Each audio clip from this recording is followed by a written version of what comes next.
Welcome back, ladies and gentlemen. Oh dear, that looks like the something's gone wrong here in the old Zoom land.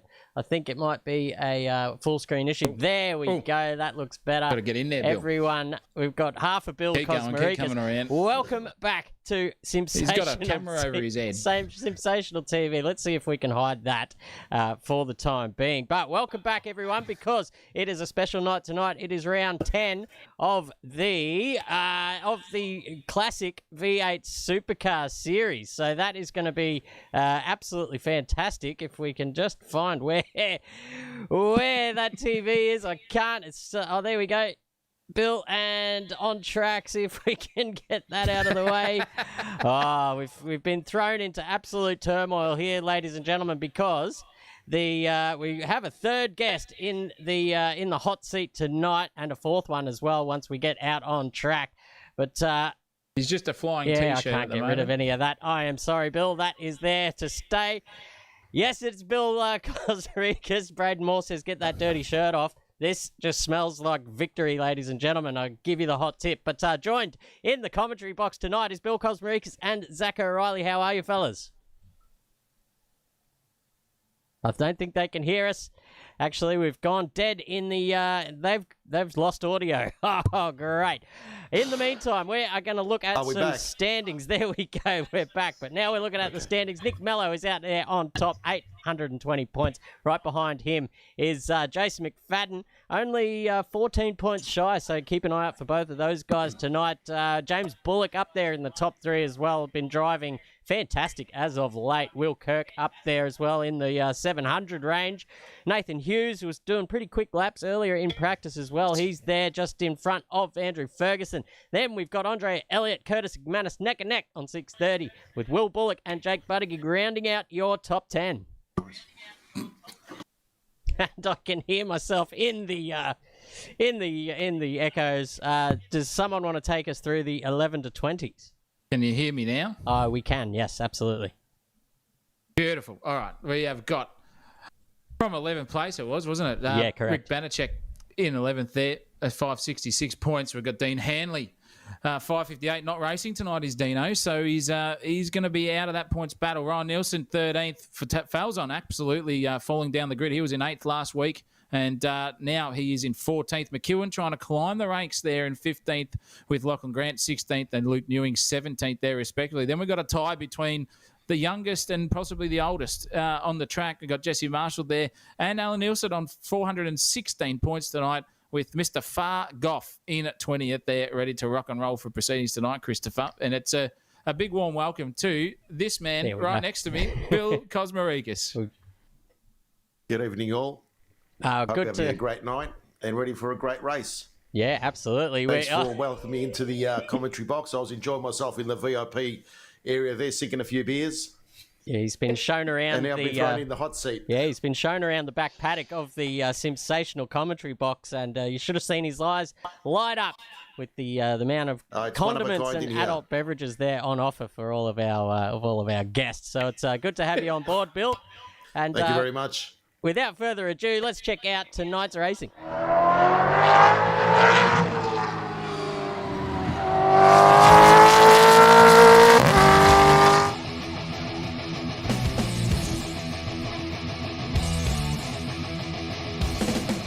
That's right, we are at your favourite track and mine. It's Oran Park Raceway. It doesn't exist anymore. I think it's a housing estate, but gee whiz, lucky it has been captured in the Simland to be enjoyed by future generations forever. 12 turns and 2.6K, so it's short and sweet, but one of the most difficult tracks in the world as well.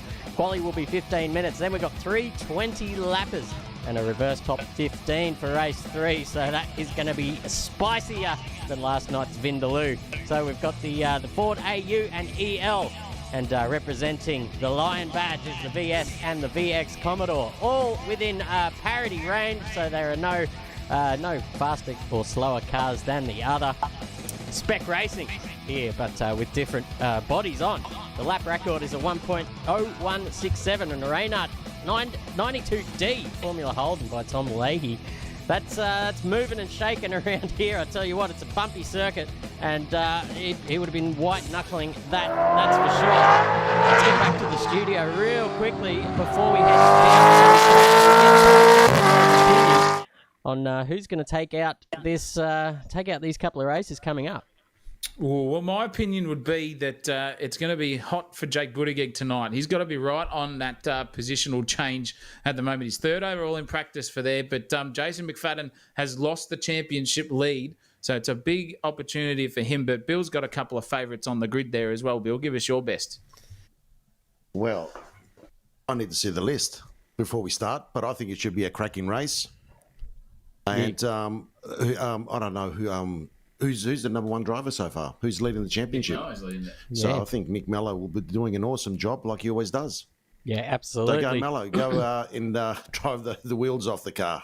Yeah, I'm sure he will. He's got his old mate Alex McEwen in there as well. I saw him doing some laps. Daniel Cicluna looked quick in practice as well. All the regular faces up there in the top 5 to 10. So it's going to be cutthroat. It's a difficult track to overtake, Zach O'Reilly.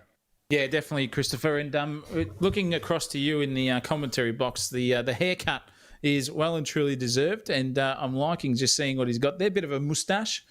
So funny story behind that, actually. Funny story. Must be a lost bet, that's for sure. He didn't pay for that. Holy mackerel. My electric shaver ran out of batteries halfway through a cut, so I had a beard down to here, and then all this side.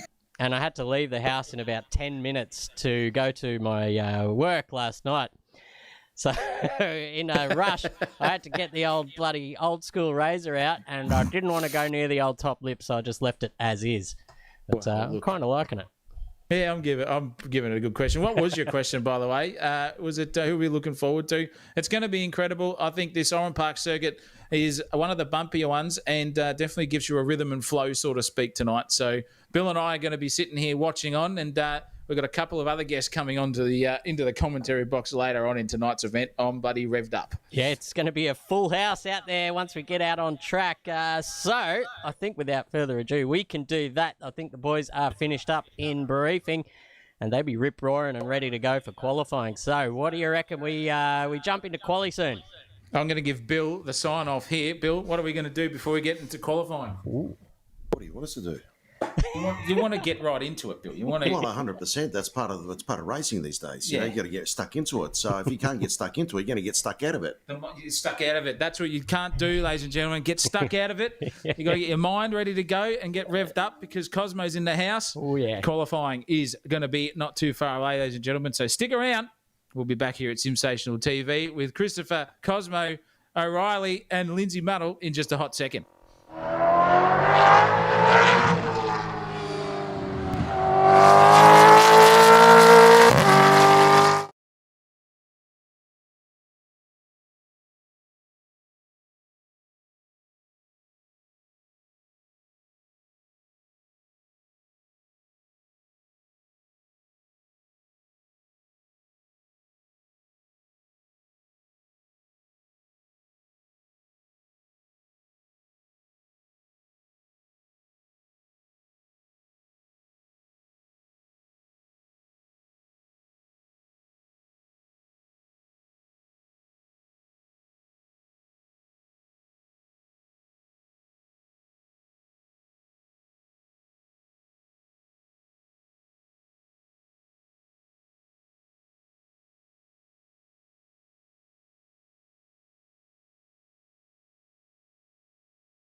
welcome back, ladies and gentlemen. We are down here and ready for a start here in qualifying. As you can see, a shitload of cars there in the pit lane. We're getting flashed by someone at the front of the grid. That could be Daniel Cicluna there, but now he has chosen to keep the headlights ablaze. So he'll be the first man out on track. We're about to go for qualifying, Zach O'Reilly.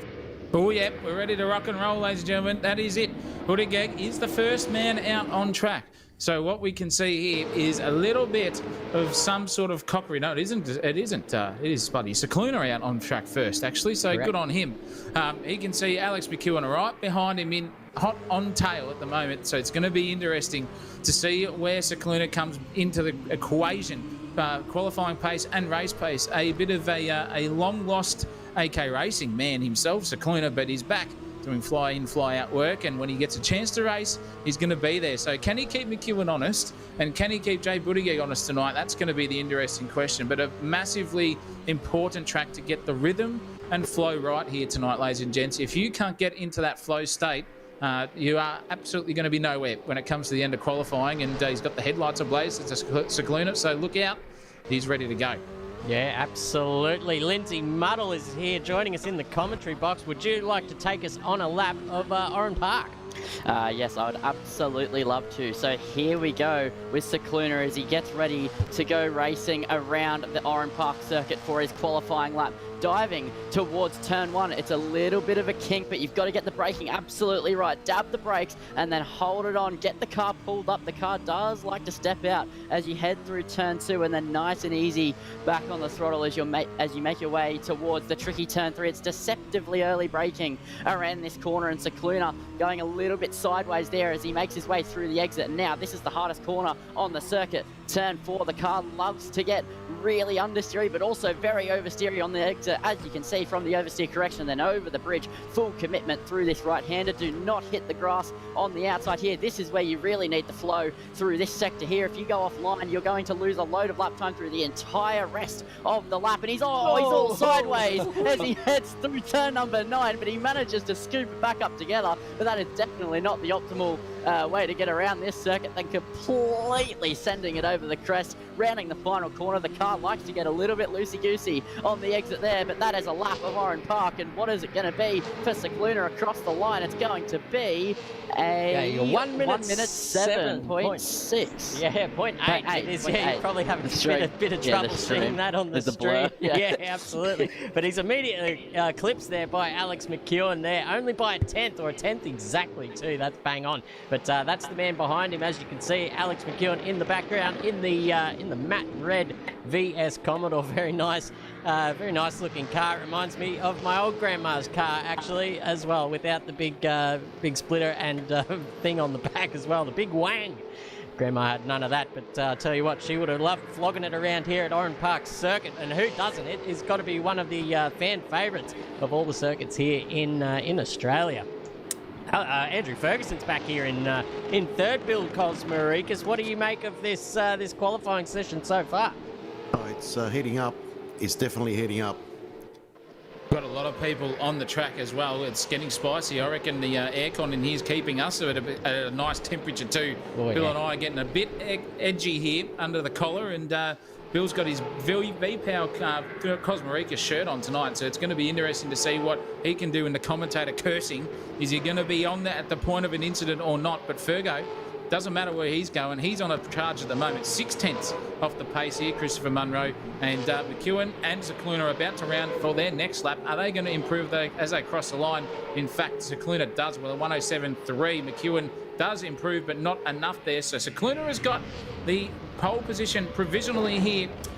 11 minutes left in this one, and we've got some other competitors on the track here too. Colin Warwick, in fact, is having a good crack. That is an awesome livery, the John Deere actor. Hopefully it doesn't do an impression of that tonight, and it's a bit faster than one, and it's looking pretty racy for him at this point in time. It's incredible what this Oran Park circuit does bring up, and that unfortunately in real life it does no longer exist. We can only live on the memories so far, and these boys will be doing that track proud here tonight. Yeah, it's an absolutely fantastic circuit, and what a roller coaster it is as well. It's just so up and down, and it's very tricky to race, but I think we'll see all the drivers are going to have to be forced to get their elbows out if they want to make their way up and down places in this race. If they want to go side by side, it's going to be very difficult unless you get a great slingshot off the final corner, which Warwick has just done. He's had a great run out of the final corner. He's making his way towards the line, but it's not an improvement for Warwick at the moment as he goes for one last lap here in this qualifying session, Chris Munro. Yeah, absolutely. You mentioned it's a tough circuit to overtake. It's almost it's like a game of chess. You got to think 3 or 4, even 5 corners ahead. This little section here, I used to find if you could be right up behind the car going through turns 1 and 2, here's a nice little opportunity into turn 3 to just sling it up the inside for a little block pass, and then you've got the aided advantage of another right-hander coming up and another one after that. So if you can somehow find your way on the inside line, that's probably one of the more preferred overtaking spots. Or you could be brave and send it into the final turn, but that would mean you absolutely sending it over the kink part of the second to penultimate turn, which is a bit of a roller coaster, and it's a lot of fun anyway. We might see if Lachlan Grant gives us a bit of that action here, but nice and subdued through there. Look, the car just doing exactly what he wants it to as well. He's on 4. He's actually up in his middle sector here and the front sector, so he might be on for a little improvement here. Lachlan Grant, as he crosses the line, he goes up to 3rd position with the 1:07.880, Zach O'Reilly. Yeah, very nice lap there from himself. Cole Warwick got himself up into P4, and then Lachlan Grant just jumped him, and so did Fergo as well. As we round this section of the track, it's very technical around here. And you can see Bazina is definitely doing that. He's bazingering himself off the field and back into the pit lane, but he'll be fine. But we've got Bill Kosmarikis obviously here with me, and he's going to give us some sort of information as the night goes on, about this track. But watching Banachek come through this section, Bill, he's approaching probably one of the more difficult sections of this circuit. Well, he is. He's got to. The concentration level needs to be high. It needs to be fully focused because the corners come quick and rapid. And if you're not on the slightly on the brakes and on the accelerator and turning that steering wheel, you're going to find yourself into the fence. So you've got to get into a very good rhythm. That's what I see. Yeah, comments from the super coach here tonight, I'll tell you that much. But Christopher, it is looking good for a lot of guys up in front. Cicluna is still out there, and McEwen has not made any advancements on him. Yeah. He's sitting pretty up there on a 1:07.3. That's what, 3.5 tenths behind is Alex McEwen. He's not used to being back there. We saw last time out in the Gen 3 Supercars an absolute just a domination job there from Alex McEwen. So we'll see if his luck can transfer over to the V8s of yesteryear, and how good do they look out there on the circuit. This one in particular here, the VS Commodore of Rick Banachek, he's got the king himself on the rear quarter panel as well, racing with Rab. So I've actually seen him down in the paddock harassing the bar girls as usual. So we might see him storming into the commentary box later on in the piece. But we've got a few debutantes out there tonight. I think this is one of them here. Slater in the 34 Valvoline VX Commodore. That's a beautiful livery as well. So he's doing fantastic for his first time out here in the top 10.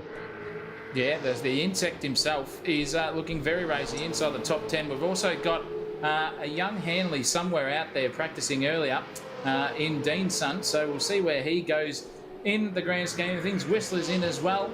And I'll tell you what, Lindsay Muddle, this is looking pretty racy at the moment up the front. Look at that mid-pack as well. It is just creeping up. Falzon's gone into 8th, and then Slater's gone into 7th place.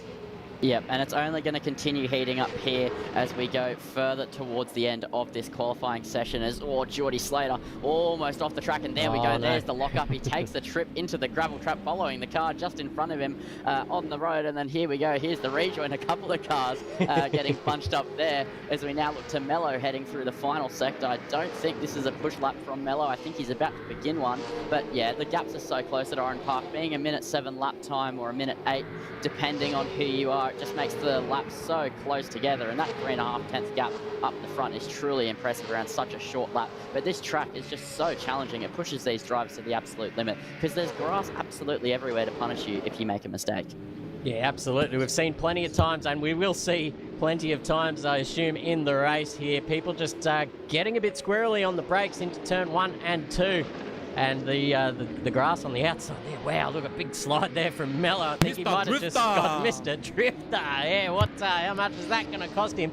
Certainly this lap and the next one, but he's got plenty of time, 5 minutes, so you could expect maybe another 3 push laps after this once he gets himself around into the pits. But it's tough going with real estate there on the track. You can see on the track map on your in your bottom right hand corner of your screens, there is cars absolutely everywhere. So try and pick a little gap there. It's a tough ask in itself. So a little bit of free real estate's all you need just to get a nice lap. Speaking of nice laps, Alex McEwen has closed right up to the back of Scicluna there, only less than a tenth, but now he's found himself in a little bit of traffic. So it's going to be tough for him to get out of this. He's in well, actually, if he can get in front of this person here in the toll livery, there's a nice little gap in front of him as well, so he might be able to just time it. Make that overtake indeed, and push for one last try at pole position.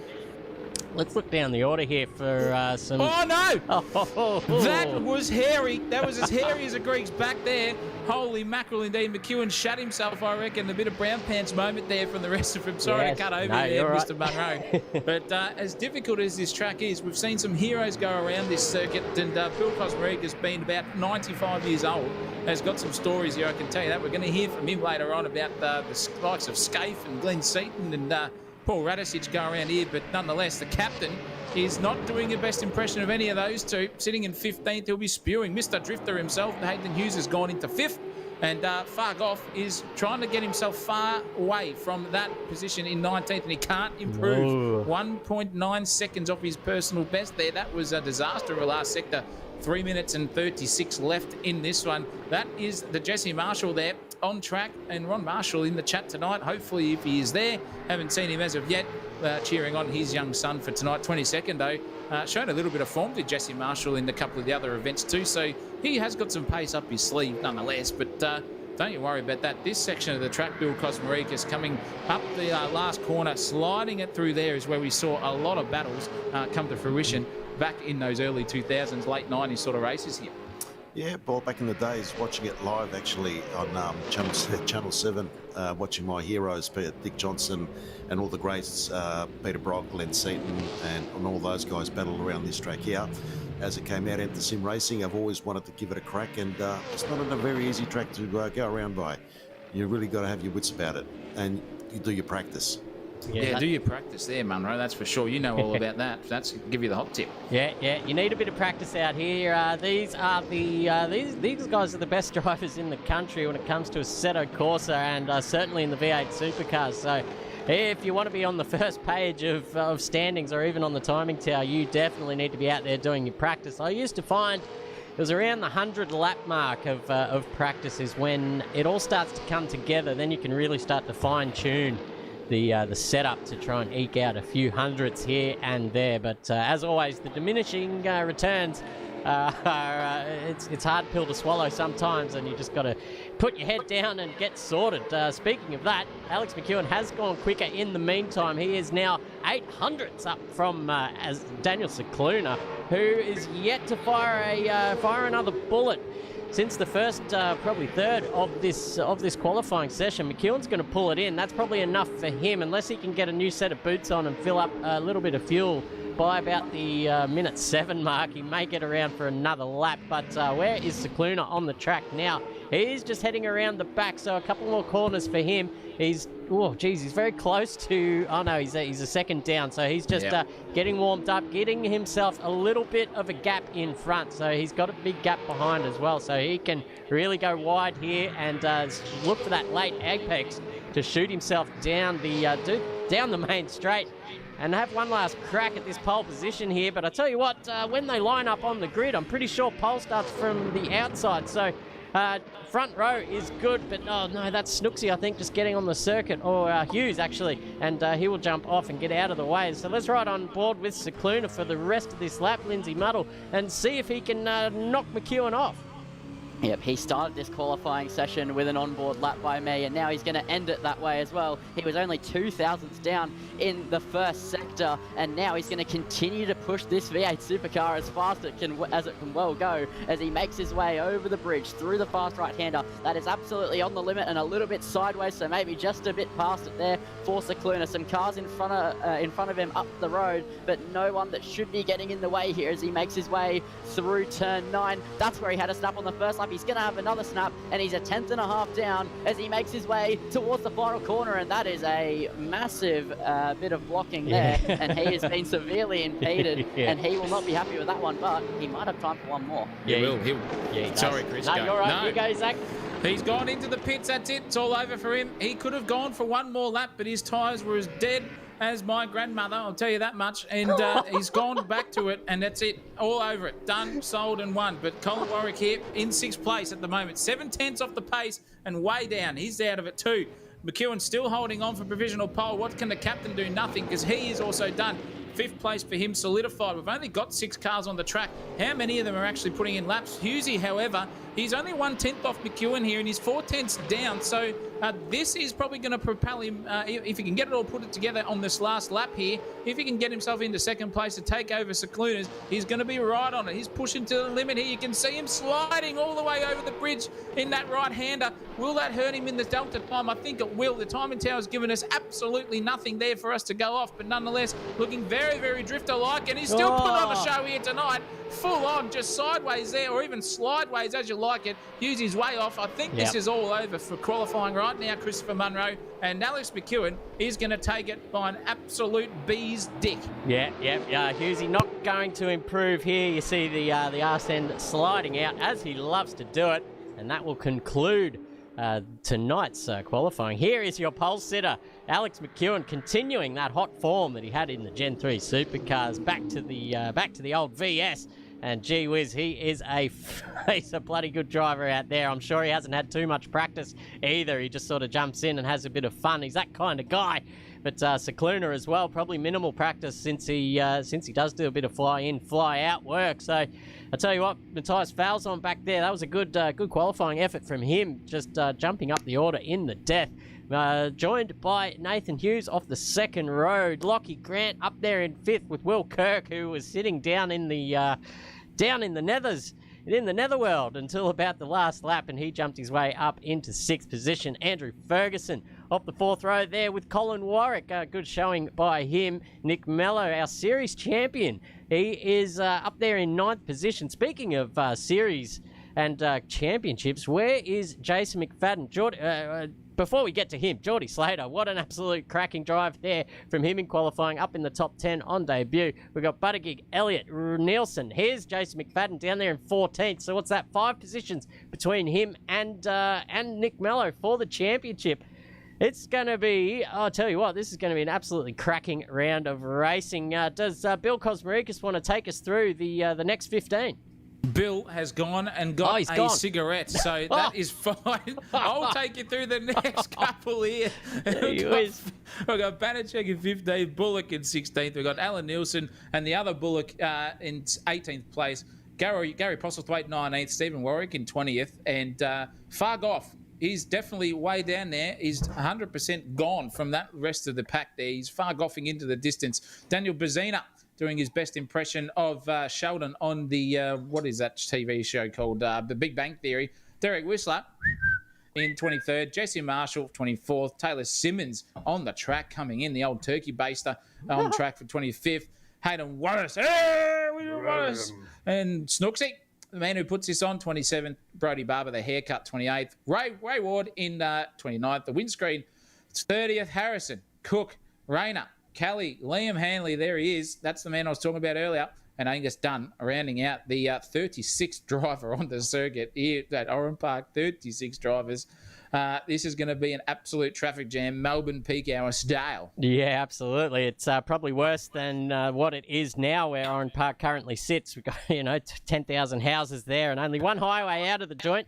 But this will be a cracking race. All these guys down the bottom here as well is a good opportunity for them in the newbies, should I say, the debutantes, to get their elbows out and have a bit of experience with a bit of door-to-door action. There'll be plenty of that down the back. But up the front is where all eyes are going to be. Who's going to take the hole shot into turn 2? Really, once you exit turn 2, that's when you can get a real sense of who is leading the race. Alex McEwen v Daniel Cicluna. You got Falzon and Hughes both sitting in the slipstream as well. So it's Heather Hughes predicts a smash 'em up derby. Well, I hope not. I hope these guys have learnt now. We're in round 10, so hopefully these guys have got their shit sorted out by now. But I'll tell you what, these they've all gone in, done their last minute setup changes, and they'll be ready to rock here for race 1. Zach O'Reilly, let's get amongst it. Let's get around it, ladies and gentlemen, viewers out there. 42 people watching tonight. Get yourselves comfortable in the seats. Get those condiments ready. Make sure you are strapped in. And maybe Heather Hughes can just strap herself into the seat rather than getting right out. She might hurt herself. She's excited. Yep. Jason McFadden's in there as well. He's going to be looking for it. Luke Newing's in the chat. But nonetheless, race 1, a 20-lapper. 1 out of 3 tonight is going to be right here. SimSational TV, AK Racing. Don't go anywhere.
Down on track, viewers, and I'm excited.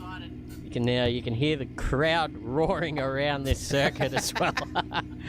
You can hear my voice over the PA as well, which gives a sense of realism. But I tell you what, it's no more real than these guys out there on the track. They'll be sweating it out. I'll tell you what, man, in the racing days, even though you've done a million of them, you still get a little bit nervous when you're sitting there on the grid waiting for the lights to come out, Lindsay. Yeah, you definitely do, especially at a track like Oran Park. Turn 1 and 2, such a pinch point. There's basically nowhere to go, and you can have cars up your inside, cars going on the grass on the outside, going absolutely everywhere. You've just got to hope you get through it unscathed. And I've done a lot of racing around this circuit on the iRacing platform, and it never gets less scary, especially around Oran Park. It's very difficult, but these drivers are the best of the best at the end of the day, and I think we're going to see a little bit of elbows out, but also some relatively good side-by-side action here going down towards turn 1 and 2, but it is going to be quite a spectacle. Yeah, definitely. It's going to be a spectacle and a half for tonight's racing. Look at that grid. You've seen Pergo, you've seen Lachlan Grant, seen Mr. Pooley there as well. Oh, it's not even Poole. Jeez Louise. Warwick, that's Warwick. That is Nick Mallow on your screen there, and I can't read who that one is. Can't remember who it is. But nonetheless, Slater. That'd be the new man, the insect himself in the GT livery, looking very, very nicely indeed. But as we go through the leads, the lights are up, Christopher Munro. It is your time to shine here, ladies and gentlemen. The grid is about to be set, and who's going to take it into P1? Go ahead, Christopher Munro. Let's go. It is the calm before the storm here at Oran Park, and we're just about set for a start. We're going to go to the top view here so we can get a good... No, we're not. Apparently, all my apps have reset, so we've got no chopper cam tonight. But it looks like an absolutely cracking stuff, and Daniel Cicluna, he might even lead here into turn 2.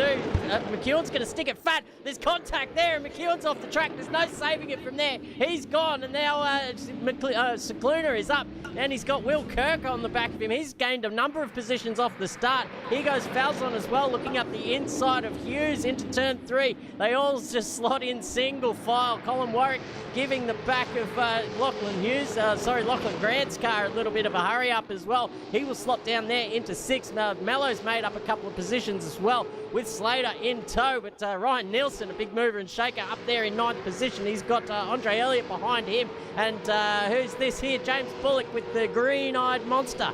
Beautiful livery there, iconic as well, as they dip through the roller coaster section for the first time. There's a bit of a jostling for position here. It looks like McEwen has got past Banachek, and Jesse Marshall had to really jump on the anchors there, as Banachek probably just broke a little bit sooner than he thought he might.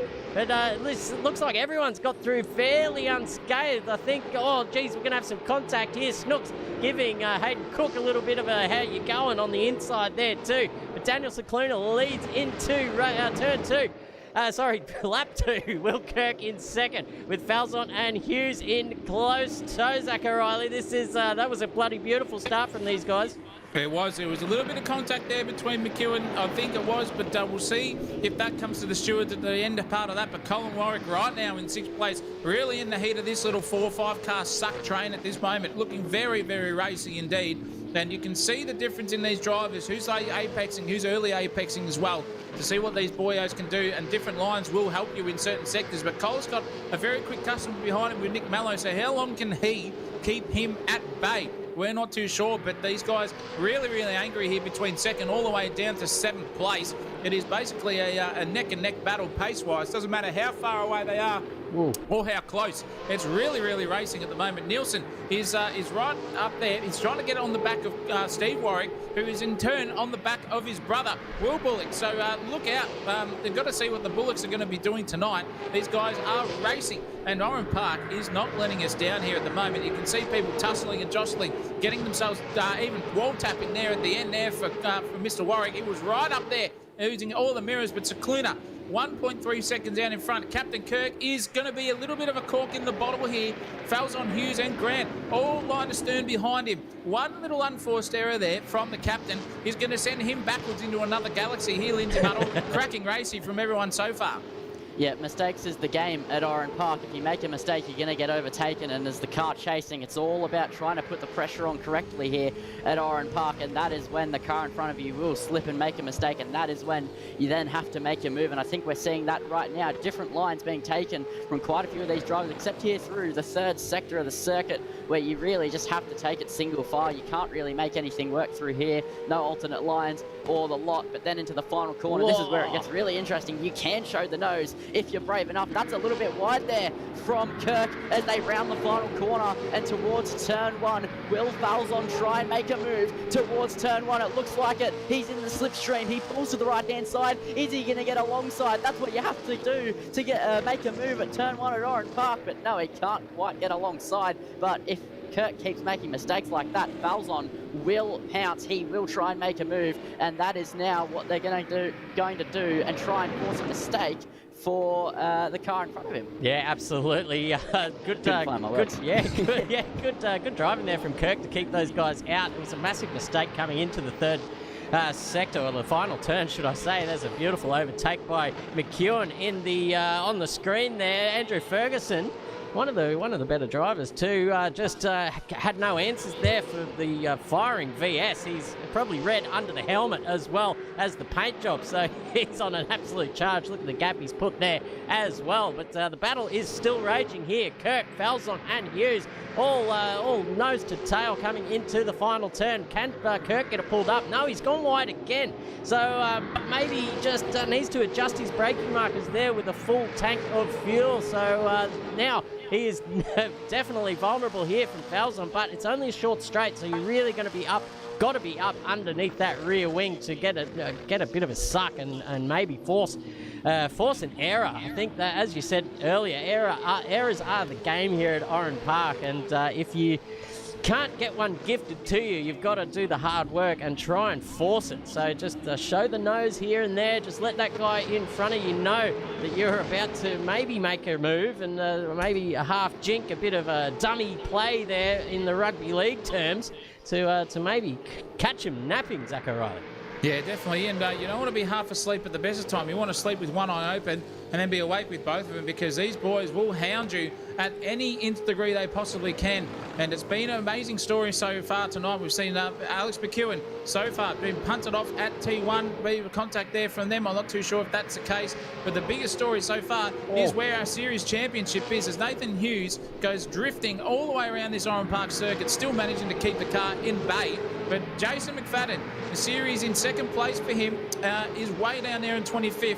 Whoa. Not sure what happened to him, but he is having an absolute mare tonight. He won't be too happy about this one. But this little battle here, I'll tell you what, is getting spicy. You can see Nathan Hughes all locked up, and he's sliding into Buttigieg, and that's it. No, that's Falzon. Falzon's been in Clapton, and there's 6 or 7 cars involved in that one. Hughesy, the captain as well, has been involved, and that is incredibly bad stuff there from Nathan Hughes, drifting his way into and out of corners. Does not work in a classic V8 supercar. Oh boy, in the fair dinkum department, caught in 1440p or 1080, whatever we're running tonight. He just lost it at the last minute. Heather, get your son, get the strap out and give him a belting, because that was absolute nonsense.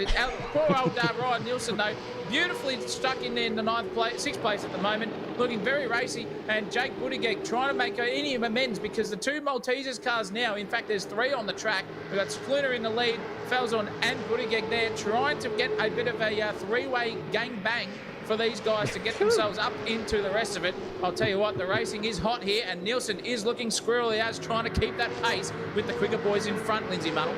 Yeah, and I think what's really interesting now is a couple of drivers that were at the back of that top 8 area are now inside the top 3. You have Geordie Slater putting himself into 3rd position as the debutant, as Grant is going to go down the inside at turn 1. This is risky. Will we see another car go bowling? No, nice. Grant pulls up absolutely beautifully there, but that's a car wide in front of him. That's Nielsen as he goes very, very deep with the lock up there. Will Grant try and find a place to attack? No, he's just not close enough as they head into turn number 4. But Geordie Slater now has a lot of quick customers sitting behind him that he's not raced wheel to wheel before, and that's one of the scariest parts about being a debutant, and I think it's going to be very tricky for him. But he also has Warwick in front of him, but Cicluna was able to just absolutely get away with all that carnage. It was already 3.5 seconds. Now it's 7.5 seconds here, and it's only lap 7, so he's going to continue to try and pull away. And once again, Nielsen making another mistake. He cannot keep that car on the track as they head through the 3rd sector, as Falzon was also very close behind Nick Mello, and they're side by side towards the final corner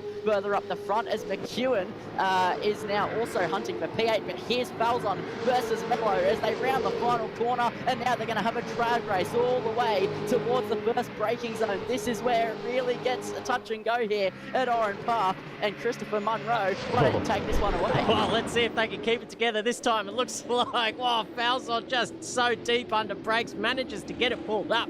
But look at Mello with the around the outside move, and he will have the better advantage of the inside line here for turn 3. So he will just slot into 4th position. That's a great recovery drive from him, starting down the order where he's not particularly used to starting. We've seen time and time again him off the front row. But speaking of off the front row, here's McEwen on another comeback drive here as well after his little incident. But this is fantastic. Him and Buttigieg side by side through the little roller coaster section, and they're going to do it here as well. That's fantastic racing. But I tell you what, losing a shitload of time, because Ferguson will see all this happening from behind and go, yes, keep up that, fellas. I will come and lick any of the crumbs that are going to fall off the table. But McEwen just thinking better of it and just yielding for now. He knows he has the pace, so he doesn't have to get involved in any sort of risky business going through side by side in that 2nd sector. So he will rethink where he can get this position made up.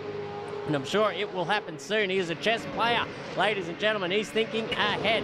But up the front here is the battle for, I guess, the minor placings here outside of the top 3. As you can see up the top there, Daniel Cicluna now almost a 9-second gap over Colin Warwick Slater sitting in third. He's got a pretty big gap here to Mello as well, because he is getting hounded by Falzon, and the more that happens, that just drops him down the order and really just takes the pressure off Slater as a debutant. And you really can't ask for more of your first time out in AK Racing, Zach O'Reilly.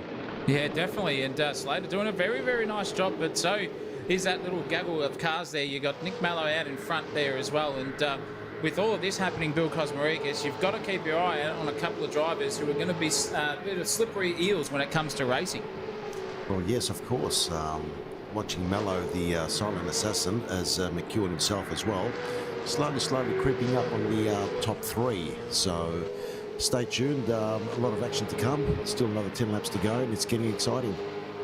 Yeah, it sure is. Here, speaking of exciting, here goes Lachlan Grant around the outside of Nielsen. He's been threatening to do this for quite some time, as Nielsen just struggling to keep his marks in check. Just a little bit wide here, a little bit narrow here, and finally Lachlan Grant gets that move and consolidates it into his sixth position. Lindsay Muddle, this is now, well, this will be the interesting battle up here when Nick Mello, if Nick Mello can close that gap to Geordie Slater, that will be, he'll be sweating under that helmet there as his first time out. I can't go on enough about this. This is a fantastic drive here from Slater so far. He was gifted up a few positions off the start with a little bit of a kerfuffle, but I'll tell you what, he's done his best to keep that position now, and he's looking forward with only a 1.4 second gap to Colin Warwick up the road. Yep, Slater's a really quick driver. He is a debutant here, but he's definitely not a debutant to the racing world. He's a go-kart driver in real life, actually. There you go. So he has a little bit of experience behind the wheel. And as someone who's been a debutant in AK not so long ago as myself in the Wednesday Cup last season, it's definitely not easy when you have the likes of Mello coming up behind you. You just look in your mirror, but you've got to keep looking forward, and I think that's what Geordie's doing right now. He wants to try and catch back up to Warwick, and he is going quicker right now. He is just going to keep finding pace as he gets more experience behind the wheel of these classic V8 supercars, and I think that we'll see him continue. Oh, it's Hughes. He's taken a trip off into the grass, and he's falling even further down here, and now will Marshall be able to get him on the re-entry to turn 4? Yes, he will. Hughes is not going to fight that, but that's down to P20, and that's the sort of mistakes you can't be making here at Oran Park, Zach O'Reilly. Yeah, no, you can't do any of that, and Fergo's making his way through the field, not making any mistakes so far, although he just did one as a commentator cursed him right at the point of not. That guy on your screen, a little bit of a jump over the inside and got that car up on two wheels, but gallops on. And just back to your point there earlier, Lindsay Muddle, about Slater too. He's not a debutant to sim racing, but sometimes ignorance is bliss. In this one, he probably wouldn't know that Nick Mallow is one of the quicker guys up there, and right now he's keeping him fairly good at bay. Yeah, he's keeping him honest. He's 1.7 seconds behind Nick Mallow to Mr. Slater, and the insect himself is creeping away from this any battle sort of scenario. Oh, no, there's a captain as well. The captain's gone off in the background there. Another unforced error from himself. Marshall's off too there. Also, big disaster for two drivers at the same time on the circuit. How many positions are they going to lose? Marshall's losing a lot there. Captain's lost 12th. Oh, even Warwick's off too. 3 in the point of not here. You have got to be absolutely kidding me. I'll give you the hot tip. Commentator curse is strong here for Zach O'Reilly tonight. I guarantee you that. Christopher Munro, this is Will Bullock in 15th. He's got to get back up into that top 10 and do the Bullock family proud. Yeah, I'll tell you what, it might be just about that time in the tyre life where these rears are probably starting to look a little bit second-hand, and certainly the right front as well. I think cops a bit of a workout around this circuit, so maybe just a little bit of management there from the drivers to keep that car in a straight line, because once the tyres go, it's very hard to keep a handle of these cars, even on fresh rubber, to be fair. They're big, heavy V8 supercars with no driving aids, no ABS, no traction control. It's all up to the drivers sitting in the seat to really show their skills in the purest form of racing there is. So maybe just the tyres starting to go there and a few drivers getting caught out. Here is Hayden Wallace back here in 18th. This could be the closest battle on track now. Just a little lull in proceedings. But you know what happens, ladies and gentlemen at home. If you've been around the traps here at SimSational TV and AK Racing, you know that a little lull just means that the action will be amplified when we come back, and I'm sure that will be happening soon. keeping one eye on the battle up here, but Mello has now cracked under the second mark. If we're in F1 land, people will be rejoicing because they might see an overtake on track in the most boring category you can absolutely get in world racing. It's a real shame that it's the most popular too, so they should just be tuning into SimSational to watch all this action. I'll tell you what, more overtakes in one night than you get in a whole bloody season of F1. Yeah, definitely. And when it comes to Formula One, it's about as boring as watching paint dry sometimes. Exhibit A was last week at Suzuka. Nonetheless, though, doesn't mean boring here tonight at SimSational TV. Everyone's racing around here at a rate of knots, and we've seen a bit of a promotion. We've seen Slater now into second and Mallow into third. So I missed out what happened there on the grand scheme of things, but someone has come amiss there in third place, and everyone else has been promoted. It was Steve Warwick, was it? Colin. Yeah. Colin's come in. Oh, we did see him come into the pit. Sorry. I did see him in the pit, so maybe a bit of hardware error, or maybe a forgotten to fuel up the car scenario there. Poor old Cole. Geez, Louise will be spewing about that. His best result so far was on like Donkey Kong, but now he's having to settle for 18th. Captain, however, on the recovery drive, unforced errored himself out of a battle there, and he's got James Bullock right in front of him. Two compatriots on the track that race pretty hard together. It's looking nice here for the captain in the VX. He's got an AU in front of him, the green-eyed monster, and we're rounding this sort of section here, Bill Cosmaricus, of the track at the final turn. What are you thinking as you go down the front straightaway in that racing brain of yours? How far you can break. Comments from the Super Coach as Christopher Munro takes it away here from everyone else in the grand scheme of things. Cracking racing so far. The captain not letting go here so far of Bullock Man, but now Nick Mallow's had a bit of a man too. Falzon and him have come together right at the point of crossover. The commentary, It's on here. They're door banging each other. So VS versus VX Commodore. The two generations are there, but the generation of the two drivers is not far apart. I'll give you the hot tip. They're both really similar at this stage, driving the pants off these cars. A silent assassin, as Bill Cosmaricus called it earlier. Nick Mallow has clawed his way through this field and finds himself already in the podium positions. 5 laps to go in this one. This is heated up, Christopher. Yeah, it's a good push in the championship as well, as his compatriot McFadden is nowhere to be seen in the top 25. Now he's dropped down the order. He must be beyond 25th, which is a huge points haul in the Project 4. Camp and garage. So, well, look at Alex McEwen getting a nice little bit of sideways as well around the final turn. He's got his sights set on Lockie Grant here at the moment. We're right on board with McEwen. Look at the suck. He's running absolutely no wing, I can imagine, because it's pretty hard to get a suck down the straight here because it's so short. But you really got to have your wits about you coming into that turn two, because you're braking sort of in a straight line, but then you have to continue the braking whilst you're turning in for that second turn. It's one of the more difficult turn series in motorsport. So it's just a dead set shame that this no longer exists. But I tell you what, we can enjoy it in the Simland, because who is right up on the back here? It's Falzon. Just giving Mello something to think about. With 4 laps to go, I'd say Slater's almost home here. He's got a 2.5 second advantage behind, or in front of Nick Mello, should I say. Cicluna's absolutely buggered off down the road. 13 seconds. He's home unless he absolutely bins it or has a hardware error or something crazy like that. But if all goes to plan, he will win this race, and Slater might just pick up the P2 on debut, which is fantastic stuff. But it looks like Grant got a pretty good exit there, and Falzon maybe not so much. But when we go on board, it looks like Falzon actually did get a really good exit, and there will be no challenge put up there by Lachlan Grant, excuse me very much. Down here in 15th, there's a little battle brewing up here between a couple of AU Falcons, Bullock and Nielsen, Lindsay Muddle.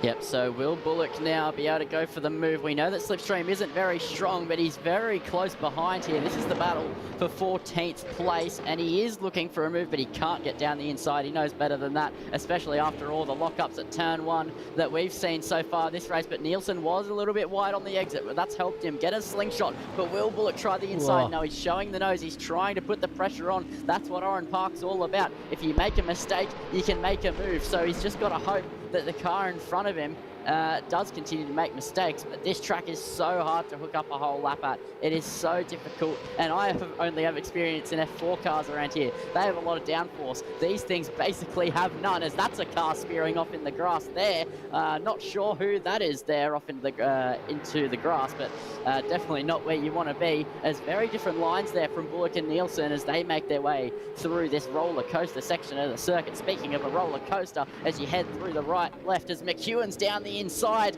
of Grant as they make their way through turn 1, and he gets it done. And McEwen, considering he fell all the way down the order on lap 1, he's absolutely flying along, and he's probably going to finish inside the top 5 as long as he doesn't make a mistake, maybe even better. But we know that Alex McEwen is definitely not someone to count out ever, and he's showing that again right now. Yeah, definitely, Lindsay. He's really on the pace. He's just sliding his way through like a slippery eel through this grid, and I'll tell you what, Falzon's got it all to play for. He's in a Project 4 sandwich. Oh, that was very hairy indeed. He's going to have to check up on exit there, and it's going to give McEwen half a run here, but Nick Mello really holding him up at this stage. Bit of midway braking, checking, I would say, through the corner there for Mello. He's just doing a defensive driving masterclass here because Falzon has found his groove, although he's just put it off into the bunda. He's going to run wide here into the fence nearly, but it's going to lose him one, maybe two places. McEwen's on the slide there, pushes him into the front. Oh, that was incredibly close there for the both of them. Falzon has survived that one. McEwen, though, right on his trot at the moment, and then there's Lachlan Grant at the behind looking at this going, haha, keep going, boys. I'm going to be right up there if you guys stuff up. McEwen won't be doing that. It's all up to Falzon now to retain that 4th place here. He's only got another 2 laps to go here before it ticks over to the final one, and gee, I'll tell you what, he's going to be really hot under that collar, and he's got the red mist in his cockpit,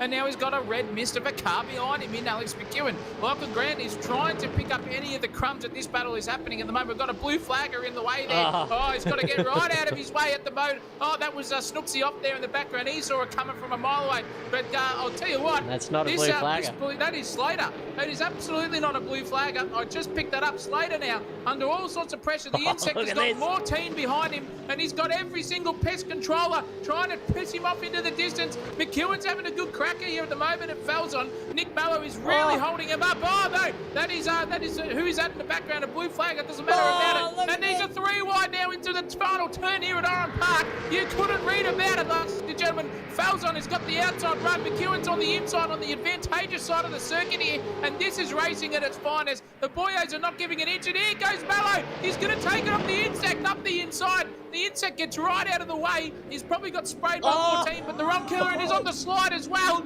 Oh, no, this is all happening for him. Pressure point motors on the final lap of the race. Christopher Munro, this is going off at his hits. He was probably counting his chickens, and now he's lost 2 positions in the space of 2 corners, and it might even be 3 because Falzon is giving him a right hurry up here at the moment. Oh, there's a blue flag right when you just don't want them here. Slater giving way too much room. You can be a bit more forceful with that. And here goes Falzon up the inside over the bridge, and Lachlan Grant's going to try and tack onto the back just to say g'day, and here he goes through. Poor old Slater's dropped from 2nd down to 6th in the space of 1 lap. Mind you, it's the final lap. Oh, that is all disaster, but here's the winner of race 1, Cicluna. We've hardly called him because he's out there in front by 20 seconds. Cracking racing from everyone here, but it looks like they've all sorted out their positions for now. Nick Mello will round the final turn and take 2nd position. How the hell did he do that? Speaking of how the hell, Jesus Christ, he was down in 15th at one point, and he has made his way up into the podium positions. What a freak. Here's Falzon there in 4th. He'd be happy with that. Lachlan Grant in 5th. Slater. Oh, if the checkered flag was out 1 lap sooner, he'd be celebrating with the champagne, but that'll have to wait for another time, and I'm sure he will get his opportunity because we saw some fantastic things out of that car tonight. Jake Buttigieg down there in 7th. He'll be happy with that too. Fergo just gaining, I think, 1 position off where he started, so that's good good stuff for Fergo. Mello's run out of fuel. He's going to get a push as well. Nielsen in 9th. James Bullock rounds out your top 10. Oh, that was fantastic, that last race. Wowee. That last lap. Wowee. Now, bloody SimSational stuff there from everyone on board.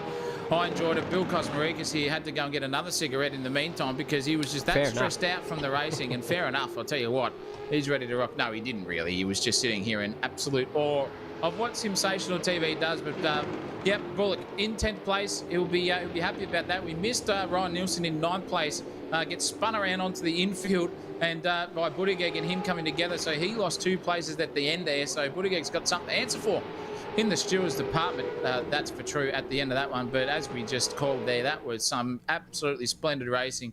Cicluna is taking the chockies here tonight, and that is race 1. We've got 2 more to go tonight. Don't you worry about that. And speaking of what we've got to come here at SimSational TV, our key sponsor here, Mr. Bill Kopak, Bill Kosmarikas himself. It's been great to have you so far. You're going to stick around for the rest of it, are you? It's been a pleasure being around the commentary box. It's been awesome. Congratulations to Daniel Cicluna. Obviously, he's making his 2 weeks worth of sim racing, trying to get all the first positions that he can before he flies out again. Well done to Mello, McEwen, Feldzon, Grant, and there's Slater. Well done, mate. Good drive.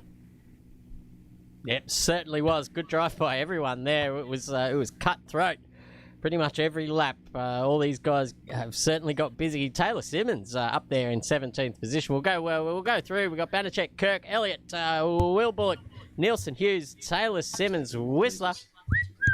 We got Goffey down there in 17th, I believe, 18th, 19th. Hayden Wallace in 20th.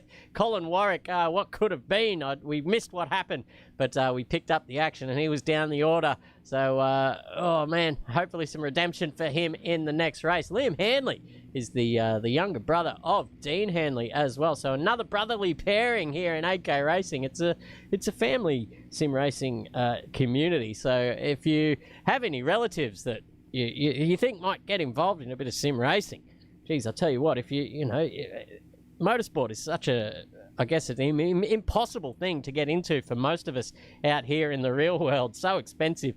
But for a fraction of the cost, you can have 100% of the excitement. Just buy yourself a wheel, set of pedals, maybe a VR headset to get yourself right in the car, and you are sorted. But tell you what, it's a good result for him. Ian O'Brien in 23rd. We got the Chef in 24th. The Haircut in 25th. Snooksy puts on this series and goes around in 26th. Jason McFadden disappointing from the top 2 in the series so far. Hopefully some redemption for him as well. Jesse Marshall, we've heard from the MBR coach there as well. Team owner, saying he's not having a good night. And that's certainly reflected there in the results. Daniel Bazina, I'm pretty sure is on debut, but I don't think I was around for the last round. So Harrison Rayner up there in 30th position with Harrison. Dunn, Warwick's of the Steve variety. Gray Ward, which I forgot to mention, or at least thank for the donation earlier on in the stream. Chucked a super chat in for $10. So thank you very much, Gray Ward. Gaz Poz, he was in qualifying but didn't show up for the race, so no points for him. But that is race 1, run and won. Wowie, what action. And 2 more to come, Zach O'Reilly. Yeah, 2 more to come here. And boy, oh boy, it's got the box office ticket right under everyone's collar. You got the Willy Wonka Factory golden ticket sort of action here coming our way. It's been so good so far. We've got 2 more races to come here. We've got 36 current viewers. It's been sensational to have you on board here, Bill Kosmarikas. What have we got coming up next from yourself? Well, I just want to say it's been a pleasure being in here and seeing the best work with the best equipment. But the best equipment needs a little bit of money. So I would like to pledge $50 to SimSational TV. So for a bit of upgrading of their equipment, as obviously it does. Anyone else listening out there that has a few bob, 5, 10, 15, whatever you got, okay, help out the guys. You know what I mean? It goes a long way, and they'll always provide you the best commentary in Australia and the world. Oh, bloody legend, Bill Kosmarikas. Thank you very much. Really appreciate the pledge there as well. But nonetheless, with all the pledges coming our way and coming from Bill Kosmarikas, we're going to pledge to you another race coming your way and another one after that. SimSational TV is going to be back here for race 2 in just a hot second. Don't go anywhere.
back on circuit, everyone. Race 2, imminent, 40 seconds away, so hold on to your hats. It's going to be a quick fire start. Hopefully the stream stays good. We've done a little bit of tinkering, so hopefully we have no more stutters from here on out. Goodness me. Yeah, man, I'll tell you what, there's something going on this end. I used to be able to get 1440p crisp with about a 15k bloody bit rate. Now that's been cut into thirds, but hopefully 1080p is smooth enough for everyone at home. Certainly is for me. Let's get going here in race 2. Who's going to lead? It's going to be an absolute cracking show here. Nielsen is off the front row with Will Bullock on his inside. It's go for race 2. It looks very even start from the 2 AU Falcons. But Will Bullock does have the advantage of the inside. But who's that behind? Andre Elliott. No, it's Will Kirk. Is going to try and make it 3 wide here. He goes up the inside. Oh, no, there goes Elliott. Sorry, off the track. Nielsen off the track. Oh, no. Into the fence. That's bad stuff for him. But there goes Will Kirk side by side now with Bullock. It's a battle of the wills. Who's got the better willpower here? Getting a couple of wheels up over the curve. Oh no, there's absolutely carnage here in the background. What is going on? It's 3 wide here. We're going to ride on board with Alex McEwen. See what he can see. Just an absolute gaggle of cars in front of him. That's Colin Warwick in front. Taylor Simmons getting up there as well. We're right on board with him. He's got a couple of those Maltesers cars in his front there. A bit of door banging there with Lockie Grant as well as they dip through this second sector. The roller coaster section, I like to call it. There is a safety car been called, and fair enough, that was a fair amount of kerfuffle. Dead set in the kerfuffle stakes. Gee whiz. Pulled it out. Yeah, was it? No, it looks like they're heading off. Oh, well, it will be. Once they get around to the start-finish line, they can go full pelt. Now we'll see Will Bullock just coming down to 80 k's an hour. Yeah, he does. So, safety car is called. Will Kirk in second position.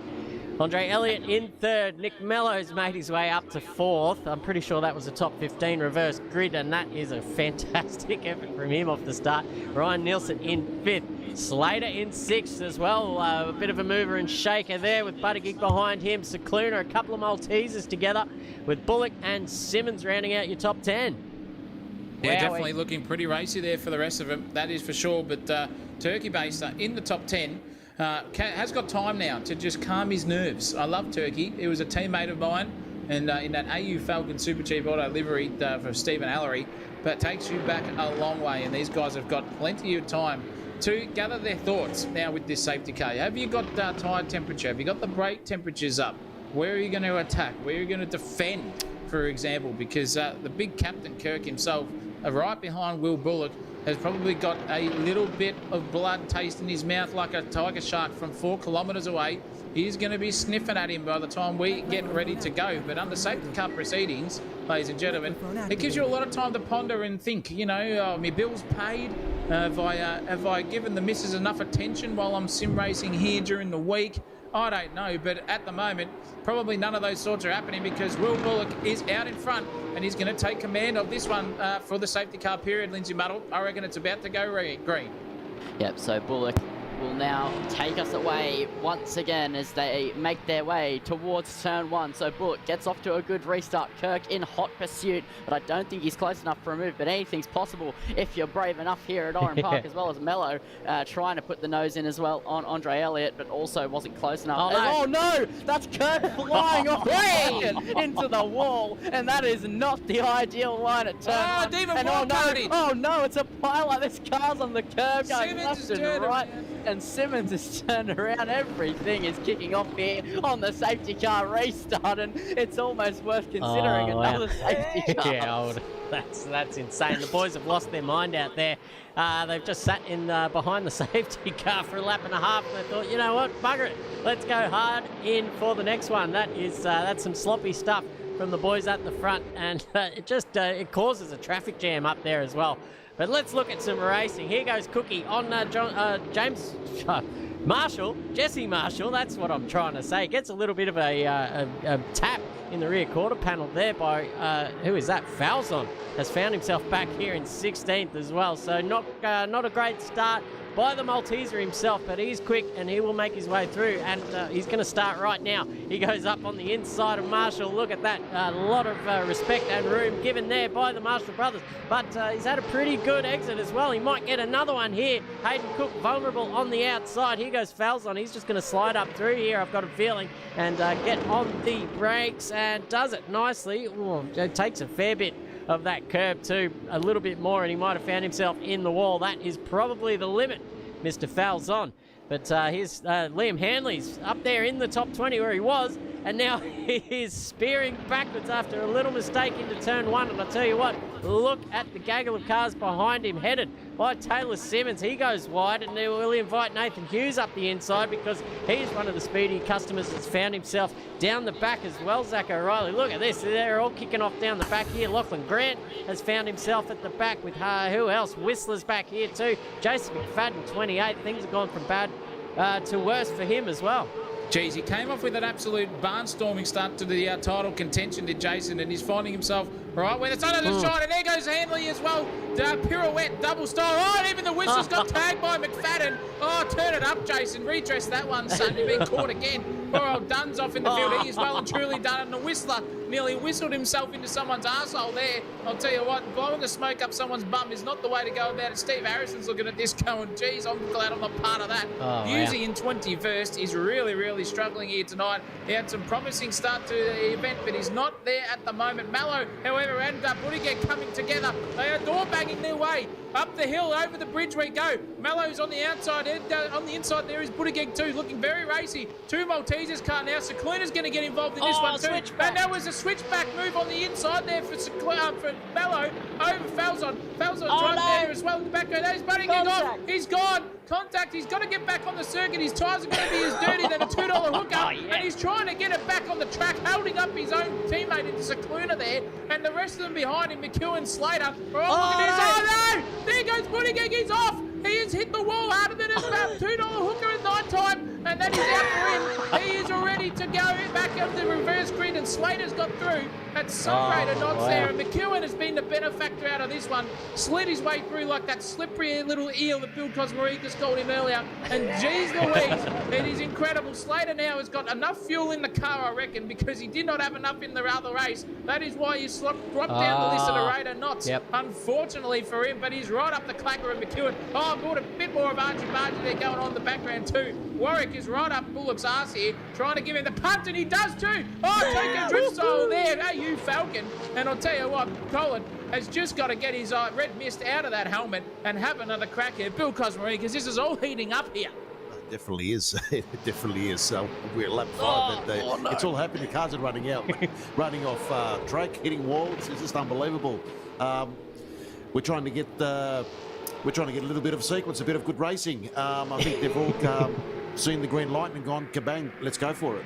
They've all lost their mind, Bill Cosmarikas. They were so well behaved in the first race. They thought, all right, Mum and Dad, trust us now. We're going to go hell for leather in the second and absolutely make a cock of it. But I tell you what, that's what you got to have your wits about you here in the top 15 reverse grid. You know that there's going to be a Constantina effect. I believe they've all extended their cars at the garage after the first race. The acceleration distance, they've extended it a little bit more. Even more contact there too between Mallow and McEwen's around. He's been turned himself. This is incredible stuff.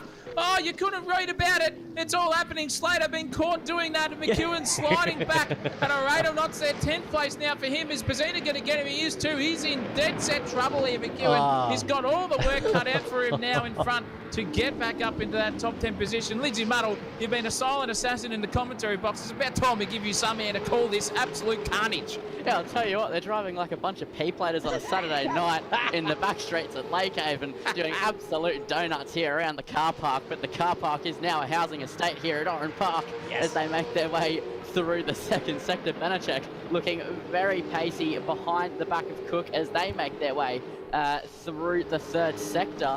Andre Elliott also sitting pretty close behind Bullock for the race lead as well here on lap 8 of 20. It's all heating up, and all of the incidents continue to heat up as well, but hopefully now they've got it all out of their system and they can continue to race side by side. Nielsen trying to put the pressure on as they round the final corner, and in the background as well, it looks like Hughes trying to push his his car just a little bit too hard as down towards turn 1. That's a couple of cars side by side, and that is Cook getting overtaken by O'Brien as they make their way through turn 1. And Banachek sniffs away through as well. He's down the inside. He has the apex absolutely nailed there. And on the exit, there's smoke in front of him. That's not what you want to see when you're trying to race. That's Marshall going sideways as they make their way through turn 4. Banachek on the outside is going to get the squeeze for sure here. And without the inside, heading into the next right-hander, surely can't make it work. Never mind, he gets the inside as they head up towards the bridge now. And they're still going side by side. Cook now finally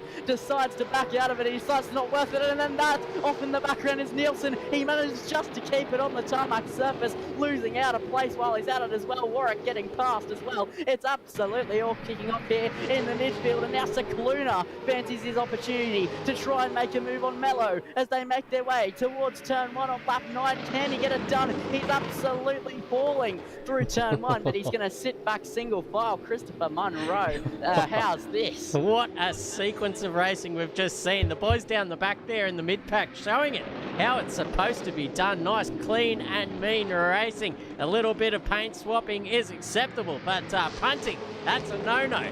But we'll go down here because there's right at it again. Look at this, 2x2 as the march is on onto Noah's Ark there. Jesus Christ, it's all happening. This is nose to tail here from, what is it, Banachek? No, behind him. That's Ian O'Brien, Hayden Cook. We got Hughes, Warwick, Nielsen, all involved in this. Let's pick a car to have a look at. Taylor Sivens, let's ride on board with him. He's got the Pepsi car in front of him of Alan Nielsen. Oh, yeah, I think he just copped a little bit of a shot from behind. He did. Jesse Marshall, guilty. No. That is a murder on screen. That's live. He's going to go, he's got Kirk around the outside as well. He'll get that job done. I think Jesse's in a half a brain about maybe thinking about redressing that. He sort of got out of the pedal a little bit and then thought, oh, geez, I'll just maybe just give myself a drive-through. But this is where the action is. Absolutely nose to tail here. Cook, Hughes, Warwick and Nielsen as well. That's up the inside is Nielsen. On the outside is Stephen Warwick. Look, this is fantastic racing. Zach O'Reilly, wow, we're about to run out of breath down here into turn 1. Who is going to make a move? It looks like McFadden has joined in the party here. Will he have a go? Oh, they're all having a little dip. Someone's gone too wide there. That's Hughes. He's gone around the outside. Why not? This is confusing stuff. This is all happening here, Zachariah. Oh, look at this. We've got 2 wide now. Hughesy is right next to Alan Nielsen. Alan Nielsen's on the outside. But here comes Steve. Who is that in the background? That looks like Steve Warwick having a good crack at him too. Warwick versus Nielsen now. 2 wide. And here comes the captain and pumps everyone. McFadden. No, that's Cook involved in that one too. And there's 3 cars in the fence all up the back there. Over the bridge they go. They're trying to punt themselves into the other infield. And that is Warwick gone way wide. He's out of this one. See you later, Alligator. But nonetheless, the chef is getting absolutely hammered. He's got the burner on at about 400 degrees here. He is as overcooked as any piece of lamb shank he wants to be. Gordon Ramsay's in his ear, yelling at him at the same time. The chef's hat's coming off, and Jeez Louise is under pressure here from Luke Haley behind him. Holy mackerel indeed. These guys are racing hard, and it's still going on in McFadden. He's in a bit of a concertina effect of push coming into shove here. We've got McFadden versus Kirk versus Hughes versus the windscreen. All having a good crack. McFadden's got the run here. I don't think he's going to go about it. He's going to pull out of that one at the last minute, just like he should have a couple of times, but he kept itself pretty ready to rock and roll here for the rest of the guys. You can see Hughesy up the inside. That is a windscreen going a bit wide there. A couple of cracks showing in his windscreen at the moment in the rear one because he's been absolutely hammered by Nathan Hughes at the best of time. But McFadden, the series ex-leader, second place at the moment, is just watching Nick Mallow in 4th place on his timing tower, and the full red mist is coming to descend. He's pissed off. He's angry. He's about ready to go at this point in time as someone we call Mike Tyson after his first fight coming out of jail, wanting to bite the ears off anyone in front of him, and Hughes is just drifting his way around this circuit at this point in time. I'll tell you what, there's been mail sent everywhere. I reckon poor old Mr. What's his name, buddy, Mr. Nielsen in the Aussie Mail Falcon is right up there. Jesse Marshall, speaking of which, is right up the inside of Ferguson. Can they get that job done cleanly? Jesse's been in a couple tonight. Caught in 4K, 2K, 1080p, you name it. They're all happening here, and it's still going on. The Kirkman has got a beautiful run up the inside because Hughesy nearly slapped the wall there, and now it's going to be a little bit of a suck battle, but look at the horsepower difference they've got in that AU Falcon versus that VX. I'll tell you what, the Blue Oval battle has got the straight line speed here. Bill Cosmarikas, that is your favourite blue emblem there, absolutely darting on the inside. Unfortunately, though, it's going to be Nathan Hughes losing that battle at this point in time. Can he stick it together? Kirkman's up there. That is Bazina off in the infield, just giving everyone something to think about. A blue flag getting out of the way. Thank you very much. But the blue oval presides out of this one so far. Hughesy, oh, geez, you can't get any worse timing for this one for Hughesy to be on stream. Don't commentator cursing Bill Cosmarikas. He's got it all happening. Certainly has. It's been nip and tuck actually towards the middle of the pack, and exciting racing. Keep it up, fellas. Yeah, absolutely. Great stuff. There's a little battle brewing and continuing, to be fair, with Cicluna and Mello. We're going to go to that because they were less than a 10th gap between them. But these two guys, very experienced in the way of battling in door-to-door racing. So this battle, I assume, will continue for the next 7 laps. But you never know what's going to happen when you got a bunch of mid-packers going hard. And there's about 5 of them here in an absolute gaggle. So Jason McFadden just trying to navigate through these guys to scrape back some points in this championship. But Kirk Warwick's come off the track. No, he's gone through the pits again. I'm not too sure if he knows that he doesn't have to come into the pits here in this race. Banachek's off the... no, that's Oran, should I say. He's made a mistake there into turn 1. But he'll get back onto the circuit, getting overtaken there by Jesse Marshall as well. Wowee, let's that's slowly petering out, but look at Slater just getting on the inside of that blue flag, and now he will join the fight here because Mello is proving to be, and you don't say this very often, a cork in the bottle. He's got Cicluna behind him, he's got Slater coming up at a rate of knots as well, and if those 3 guys start getting stuck into each other, that'll bring Bullock, Falzon, and dare I say it, McEwen back into this battle. And I tell you what, once we get those guys involved, that'll be something to behold, Zach O'Reilly. Yeah, definitely there. Christopher Munro, they're having a good crack. And speaking of having a good crack, we've got a man in the background trying to get into the commentary box. And we all know who that could be. It's very, very nasty. And I'll tell you what, on track there, a bit of biffo, probably some coming my way too if the guy gets into the circuit.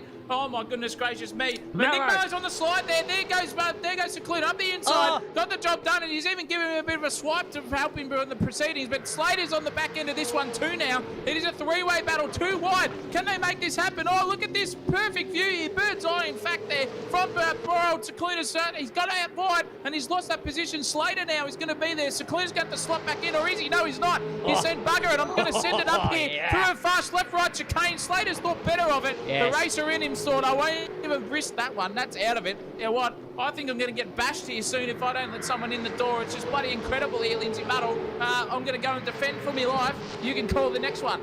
Yep, Slater will continue to try and hound the back of Cicluna, but Cicluna did not want to give it up through the hill section, and Slater just had to back out of it, and since then he's dropped off just a little bit, but still only 6.5 tenths behind. But Cicluna once again has his sights set forward to Mello here for the 4th position on lap 15 to 20. There's not too much longer to go. It's about 5 minutes here at Oran Park, 5.5 minutes for 5 laps, so they've absolutely got to get a shuffle on here if he wants to try and get into the 4th place, as Cicluna just looking a little bit more comfortable at the moment. He just looks a little bit more in control of his car. Looks like he's willing to push a little bit more, but he's going to continue to pressure Mello, taking different lines, darting into the corners earlier. Mind games going all around this circuit at the moment, trying to force Mello into a mistake, and Geordie Slater in the background dropping away just a little bit this lap. Maybe he gave it just a little bit too much on the previous lap, and Cicluna through the final corner definitely had the better run. That's a mistake. Mello's gone wide and Cicluna gets through. Will Mello now fight this one back towards turn 1? He's slipped back into the slipstream now on lap 16. He's lost the place, and now towards turn 1. Can he fight it back? No, he can't. And that has just invited Geordie Slater a little bit closer again, but still the battle remains just between these 2 contenders, as that's a car spun in front of them as well. That looks like it's Warwick who spun around in the background in P number 20 potentially. No, it's not Warwick.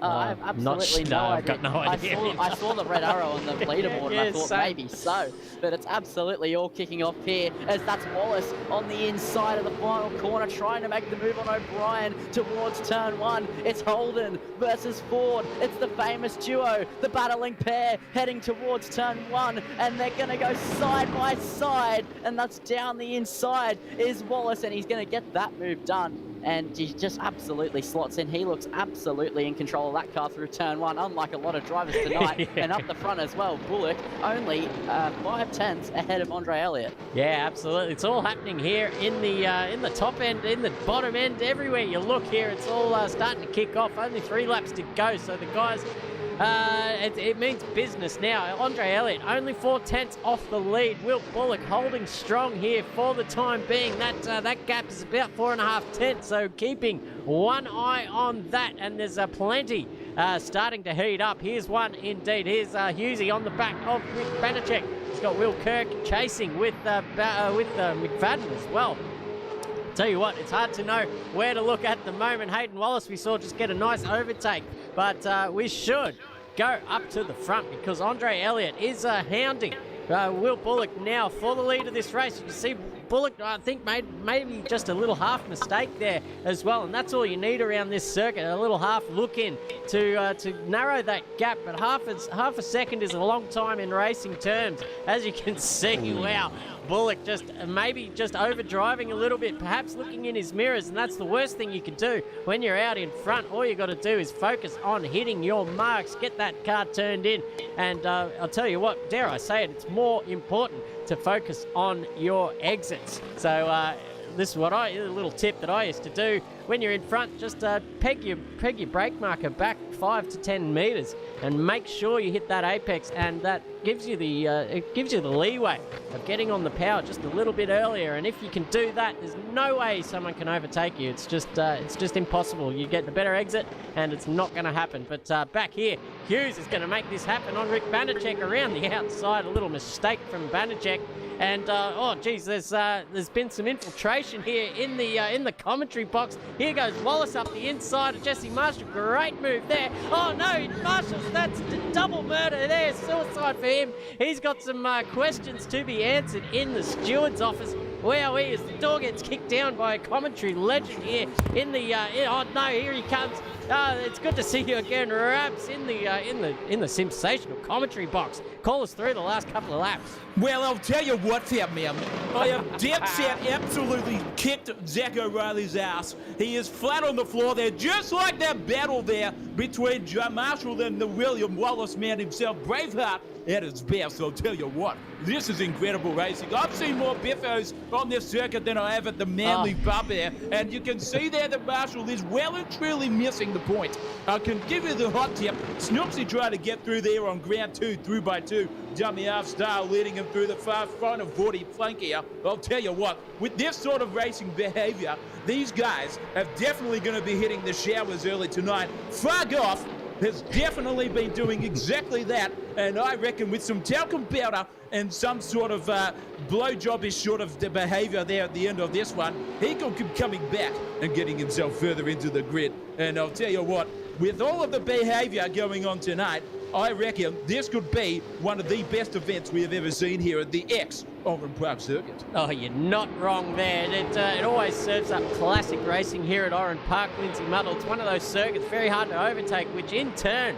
makes it just a cracking spectacle for all the viewers at home. So I hope everyone out there is enjoying the show. If you haven't yet, subscribe to the channel, please do so. It is much appreciated. It takes us further on in the world of commentary. But here we go, Lindsay Muddle. There's a battle here for 8th position.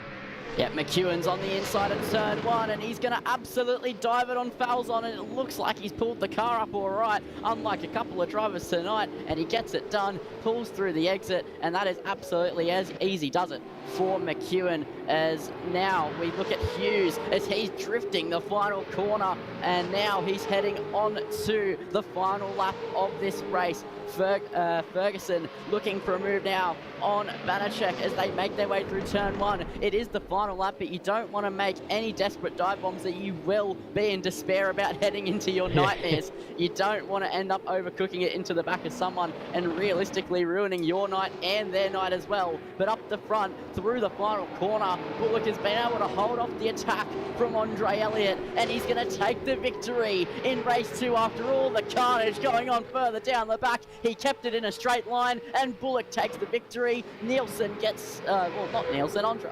Elliott's slow. Something's Nielsen happened. gets P2, Cicluna gets P3, Andre Elliott getting P4, I would have to say he's done a Geordie Slater and not put enough fuel in the car. Yeah, something happened there right at the end. I just saw him dropping down as we went across the line for the winner. So maybe a big mistake through the final turn that just left himself vulnerable. But Mello, not happy. He exits the service straight away. That's a sign of a man who was not happy with his performance. Slater, though, up to 6th. Great start for him. Down here in 7th, James Bullock. He was 3rd in the championship, so that's a pretty good bump up for him. Alex McEwen just out here. He's not in the championship fight. He wasn't around for the first maybe half of this season, but joining in for the fun and certainly having plenty of it out there. Matthias Falzon in 9th position. Whoa, your little jump there, and you might just have to transport to the pits. Jason McFadden makes your top 10, so he'll be lining up on the third row here for the top 15 start in race 3. So all is not lost there in the Rangiat camp. So keep an eye out for him. Rick Banachek in 11th. We've got Andrew Ferguson there in 12th. Hughesy down there in 13th. It's a topsy-turvy order here because of the carnage. We've got Kirk down here in 15th. Colin Warwick we saw up there for a long way in race 1. So he's down there. He will start off pole for the next race. He'll be loving that. Maybe a little tactical move there from him to get himself off pole. Why not? It's within the rules. Here is Ian O'Brien in 17th. The haircut, Brody Barber in 17th. Stephen Warwick 18th. Schnooksy in 19th. We've got Nielsen Wallace going around as well. We saw him do a couple of good overtakes tonight in this race. So there may be the car coming to him later on. Goffey down here in 22nd. Marshall having a nightmare again. He'll be fronting the jury on Monday morning because, caught in 4K there. A couple of murders. Lockie Grant in 24th, uncharacteristic from him. We're going to go to the pits and find out who came beyond 24th. It was Bazina there in 25th. Derek Whistler and the chef and Rayner with Jake Buttigieg as well. Must have got caught up in some of the tomfoolery. Gray Ward in 30th, Liam Hamley. We got Steve Harrison, Simmons. Angus Dunn as well. Jacob Kelly was in the circuit, only completed 9 laps, but I guess he came in late, so he'll be starting off the next race. 35 cars out there. What a showing. What fantastic stuff. And thank you, Heather Hughes, for the donation. I think Rabs is gone. We've lost everyone there in the team speak. Yeah, no, I mean I'm here. I was just expecting a Rabs or a Zach to. Yeah, no, that's all right. To go jumping. That's all right, Lindsay. What a race! Yeah, I mean, that was absolutely fantastic stuff, but I think that going into race 3, a couple of people are going to have to get the screwdriver out and get their heads back on their necks so they can stop absolutely rear-ending each other, but maybe they'll go and get their full license back after that one. Yeah, maybe a long, hard look in the mirror needed for some of these guys. Hopefully not a repeat of what happened here in race 2 coming up in race 3. But ladies and gentlemen, do not go anywhere because we will be back in just a short moment with race 3 and hopefully with Bill Kosmarikis and Zach O'Reilly in tow as well once we get their audio situation sorted out. Until then, we'll be back very shortly. Go and refill your drinks. It'll be a couple of minutes.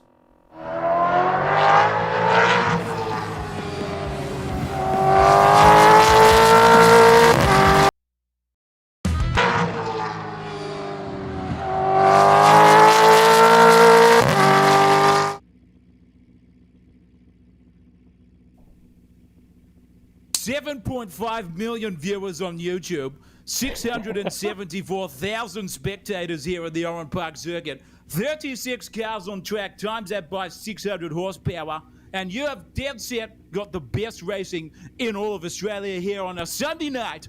I am with you here, Christopher Munro, Bill Kosmarikis, Lindsay Muddle. I am Ray Rabs Warren, the doyen of all of the SimSational commentary. When I force my way in here, I'll tell you what, I give the old son himself, Zach, an absolute beating. And these guys on track have been doing exactly the same thing here tonight, Christopher. What a dead-set spectacle we have seen here, State of Origin style. Oh, it has been. You caught me mid-sip there of my red cordial. But tell you what, the reverse grid is going to be in action again. The top the top 15. Turn it up, Rab, says Matty there in the chat. That is Sly Fox Designs, ladies and gentlemen. Get around his livery making skills, absolutely top shelf there. A lot of the Gen 3, or most of the Gen 3 liveries have come from his palette of creation. So shout out to you, my friend, making the grid look fantastic. But as I said, top 15 reverse grid. Hopefully they can keep their bloody heads on this time. Wowee. Ron Marshall knew he'd be on the red. I should start doing a little a poll maybe of what Chris should drink while we're on the commentary train. There's a minute to go, 60 seconds. Lindsay Muddle, what are you expecting here in the next race? I think we're going to see just hopefully not as much carnage as the first race, but when it comes down to race 3, another top 15 reverse grid. I think a couple of people, after a couple of incidents in the first 2 races, might just try and make a push to have a bit of a different result, but that could end up in the complete opposite. But I think it is going to be quite the interesting end to the night. We've got another 20 laps ahead of us. Yeah, absolutely. 30 seconds to go to a race start. And I'll tell you what, viewers, you're in for a treat tonight. We've got the golden voice himself, Rabs Warren. He's going to call us through the first lap of this race. 20 seconds to go as well. So he'll be getting warmed up in the background. But a quick run through the grid. We've got Warwick, Kirk, Hughes, Ferguson, Banachek, McFadden, Falzon, McEwen and Bullock. Round out your top 10. That's about all we've got time for. 6 seconds to go, ladies and gentlemen. Ray Warren, take us away. As you hear the revs climb, the valves absolutely slapping the pistons there. And we're off and racing here. We've got a beautiful start there from Warwick, but Kirk has got the inside run. Down to the 50-yard line we go here at Oran Park. Kirk has got the inside run. He's going to take it here into P1. Unless Colin gets up the inside, he goes really, really deep there. Deeper than Rabs does on Mrs. Rabs sometimes on a Sunday night. And hell, I'll tell you what, clean stuff here so far from all of the boys in Sundry. They are beautifully driving these cars. No one has throttled their way through into a different position so far. We've got some carnage. Andre Elliott and Bullock's trading places here for the dummy half session. And don't tell me, has this been a safety car or a false start already? These guys are going so bloody slow. I cannot see what is happening. Are they racing single file, or is this a dead set safety car from the first lap? Oh, geez, as soon as I get into my 51st 4X Gold, they take away any of the stamina I've got left. The blue pill is wearing off, Christopher Munro. I reckon we're going to have to go back here for another jizz at it, so to speak, Mrs. Warren, and go for another lap here once the safety car is pulled back in to where it should be, tied inside the underpants. Yeah, absolutely. So I'll give you a minute to catch your breath there, Rabs, and you can call the restart. And they might, I assume they're going to go around again. That's a pretty short safety car period. But if we see any green light action, I'll throw it over back to you. But currently, Colin Warwick out there in front, staved off the attacks there from Will Kirk, and they are weaving. So they're going to go around another lap. Will Kirk sitting there in second position. Sitting pretty, actually. Had a great start, just couldn't get the job done. Very brave on the brakes there from Warwick into turn 1 and 2. Hung it fat around the outside and held on to P1. He's going to want to do that for another 18 laps to come because he's going to be under pressure here from Ferguson. McEwen is only sitting in 4th position, so Jesus, if you're a betting man, how many laps does he win by? That's another story. Jason McFadden up to 5th though. He started there in 5th position, so he'll be happy with that. His counterpart, or at least his battle opposition down there in 12th, in Nick Mello in the championship. I'd expect him to be going forward because it's a bunch field that he enjoys cutting through. So you'll see him making some inroads there. Rick Banachek up into 7th. Geordie Slater on debut. We can't praise him enough. The young man is doing an absolutely fantastic job.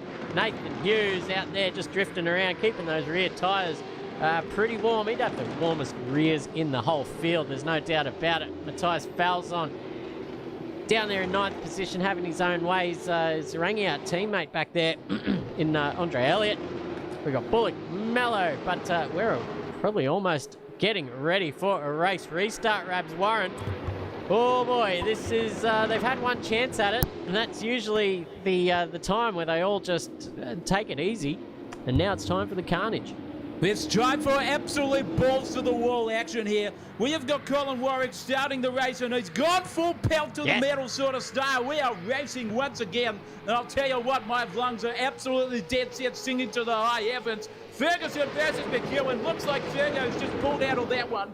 And McEwen has gone straight up the inside. Thank you very much, Mother, for the rabbits. Oh, Benedict's got a bit of a punt. There goes that. That would be Nathan Hughes around. There is absolute carnage. All the boys are going to be hitting the showers here early. I'll tell you what, fat man. This is absolute dead set in the fairness department. No. Shithouse. We've even got more cars off in the background. Pizzina has been collected again. And he's been collected more than a dirty $2 hooker on a 47. I'll tell you what, I can't even speak. Andre Elliott, however, is dead set, got himself through the carnage, ejaculating all over the car's windscreens behind him, causing all of that carnage. And I'll tell you what, when it comes to racing here, these guys in front have got to get it clean here. With my uneducated guess, the cleaner the battling, the quicker the pace. As McEwen, dead set, putting on an absolute spectacle here. He's got Kirk and Warwick in front of him. Absolute a dummy half at the moment. You're trying to get the ball down to him at the full back line. Going through the 60-yard line. And it looks like the Kirk now has 100% got the move on. There was some absolute tomfoolery there. Oh, they've all come together now. No. That is dead set disaster there. Hit the showers early, Captain Kirk. Go home, get back on that Starship Enterprise of yours. Now piss off from Australia. McFadden straight into 4th place. This is a good result for him. And I can tell you what now, speaking of showers, I'm going to go hit one and get back to my 50-second 4X goal. Thank you very much. Oh, what a lesson in commentary gold there, ladies and gentlemen. What a treat, as always. Thank you. Racing with Rabs goes away off the screen. We get to see some action here now in the bottom right hand of your screen. But Colin Warwick has got his hands full here. I tell you what, he's got Alex McEwen. And that's a tall order indeed. But I'll tell you what, 16 laps, why not have a crack and just defend for your life? Because it's in times like these when the field's still bunched up, you can almost just back McEwen up into the field and maybe take advantage. If Ferguson can just bridge that gap for now, he might be a chance of just taking the pressure off him. But it's probably too late for that, because here goes McEwen. What a beautiful move, just jinked out at the last minute. Colin Warwick had no answers for that, and McEwen is your race leader. He will bugger off down the road, and we'll call him when he finishes across the line. But here's the battle now, because Warwick just clattering across the curbs there in turn 3, having some connection issues there, because we saw Warwick on the restart just sort of having some lag issues there in the network department. So Ferguson maybe just a little bit sheepish to get up right behind Colin Warwick, and that's where you really need to be in this circuit. You really need to be right up next to him, as Mello is on Falzon. They go side by side through the second sector. Gee whiz, Mello just getting on the brakes early to try and maybe do a little bit of switchback there. And Ryan Nielsen ready to pounce as well. Mello maybe, look, Nielsen just hanging on to it. Lindsay Muddle, wowee. Let's call Mello here, because he's got a pretty good run on Falzon. Yep, he's absolutely going to be hunting the move here as we head on to lap 6. It's the final race of the night, so this is all the marbles here. This is the final say to bring the momentum into the next race. So we'll see a bit more of a aggressive shake along here, I think, in the final race, as if that was possible after race 2, but the pilot proved otherwise. Yeah. But Mello absolutely on the hunt, and he's trying to find a way past. But at Oran Park, you've just got to be a little bit more patient than some of the other circuits going around the world.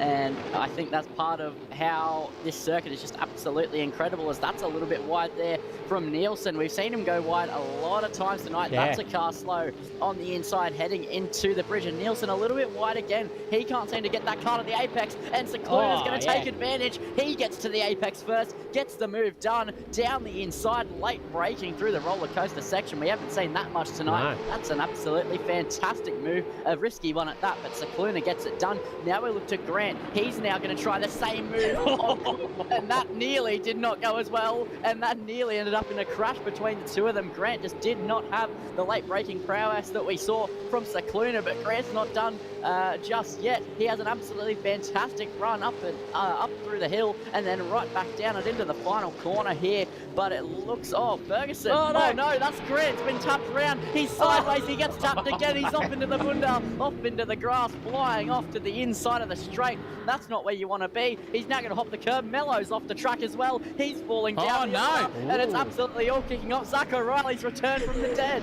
I've come back, ladies and gentlemen. I've got about 4 brain cells left out of 4,000 up there. Got a slapping there from Ravs, but that was Falzon and Mallow coming together, and that's why you saw the redress there from Mallow over that position. So bit of coming together from the both.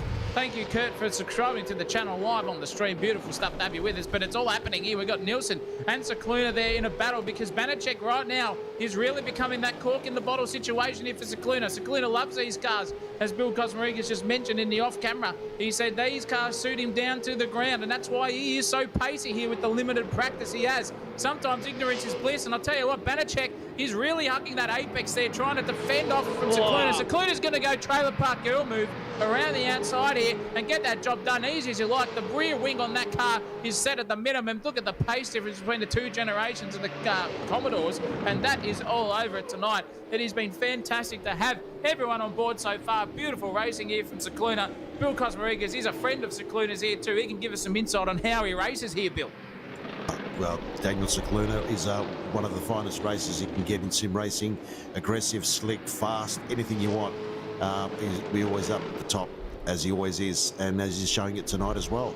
So enjoy his drive. Yeah, absolutely knowledgeable in the motorsport game as well. Very good on setups too. So kind of the complete package that you want in a sim racer. So we expect him to go forward in this race and in this championship. But down here, there's a little battle between Simmons and Ward, but Simmons has been spat off the track. He's going to go, yep, ta-ta and farewell. That is democracy manifest. He goes back to the pits. Good night for Turkey. He'll be back next fortnight. Don't you worry about that. But here's Johnny Slater on debut, mind you, up into the top 5. He's got McFadden and Warwick in his sights.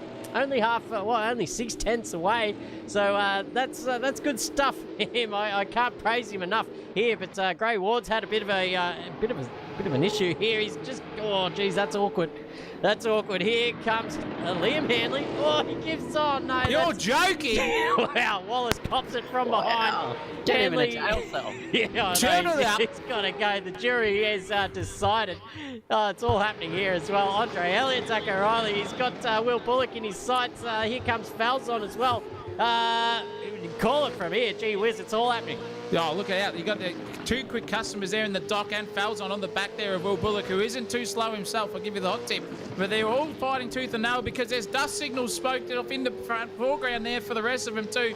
You can see this about 6-car battle about to start spicing up. Nielsen's being held up by Banachek. Bullock's right behind him. Elliott's there too. Falzon is there, but Mallow's just lingering in the background watching this all come together. Have a look at this one, ladies and gentlemen. This is the battle for 7th place. They're all having a good crack at each other, but Adorama's really on the song here tonight. He's raced super well for him tonight. He's kept out of all the nonsense, and he's up there in the top 10. But he's got quick customers behind him. Nielsen's putting the pressure on now. And now we can see them all single file up behind. Oh, there goes Will Bullock. He's off. He's way out of that one. See you later, Alligator. Off into the bunda, and he's going to slap the wall. Fargoff's going to come through and tell Nielsen to do exactly that, get a position. But Dr. Dre here at the moment, still not forgotten about. I tell you what, really, really driving beautifully here for 10th place. He's got Nielsen hot property, then he's got a very quick customer of Falzon behind him. This is not the place you can overtake, but one little error coming up over the bridge here into the double right-hander, so to speak, is all it needs for someone to get right up someone's clucker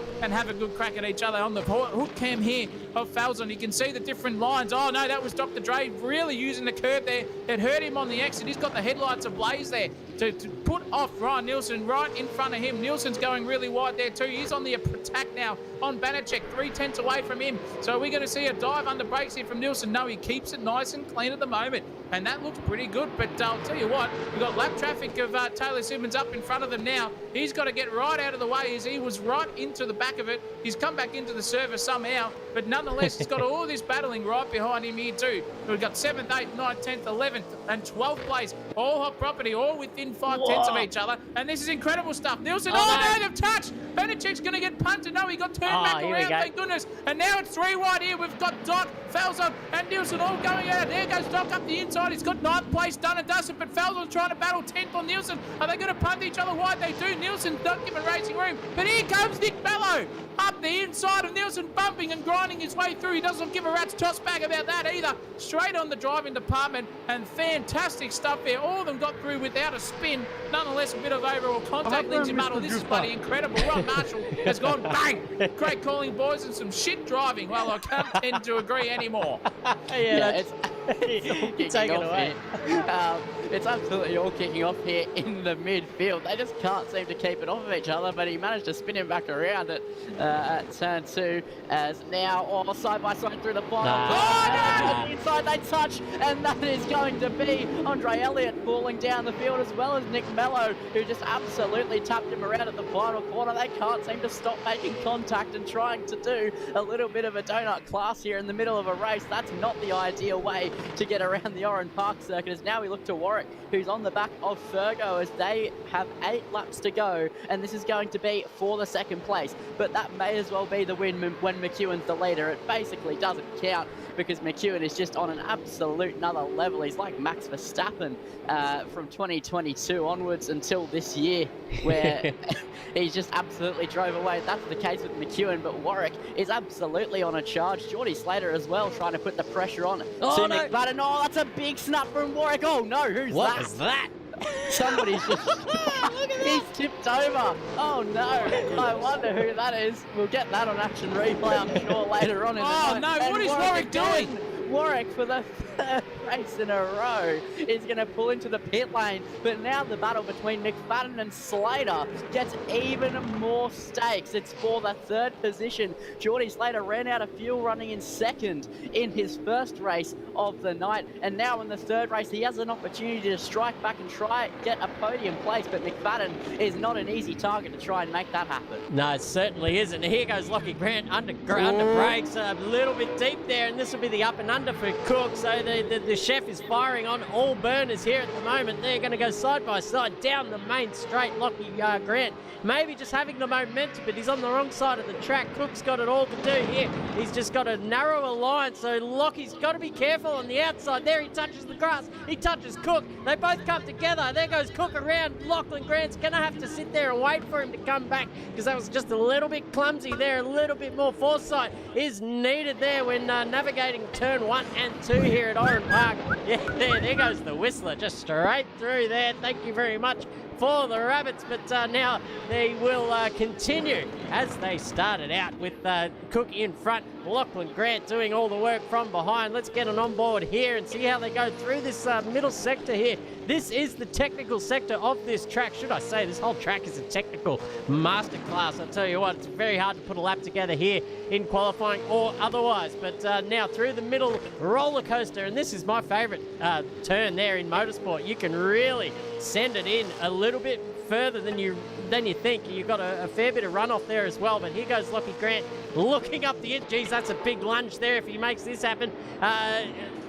Cook sees him coming, gives him plenty of space. Dunsby given a drive through for speeding into the pits, so he will have to go through another little scenic route through the pit lane, and that's just enough for Cook to get the pressure off.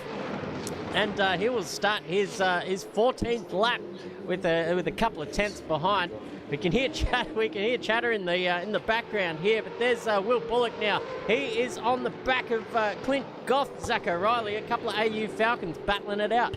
Yeah, definitely. Bill Cosmarigas made a good point there. Said that he'd done is well and truly the burgers are better at Hungry Jack's. I'll give you the hot tip.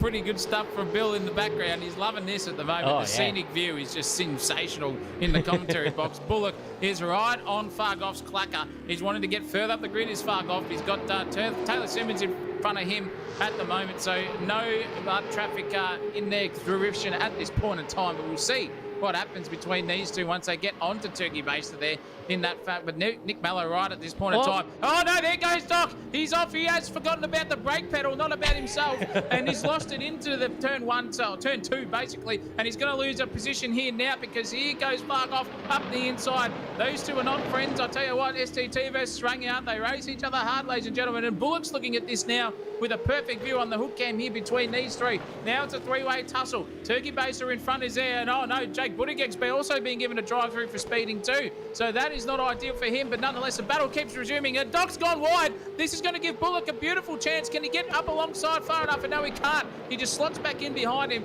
That was very, very close indeed for Dr. Dre to get himself back into P10. But Slater right now all over the back of McFadden like a bad rash. I'll give you the hot tip.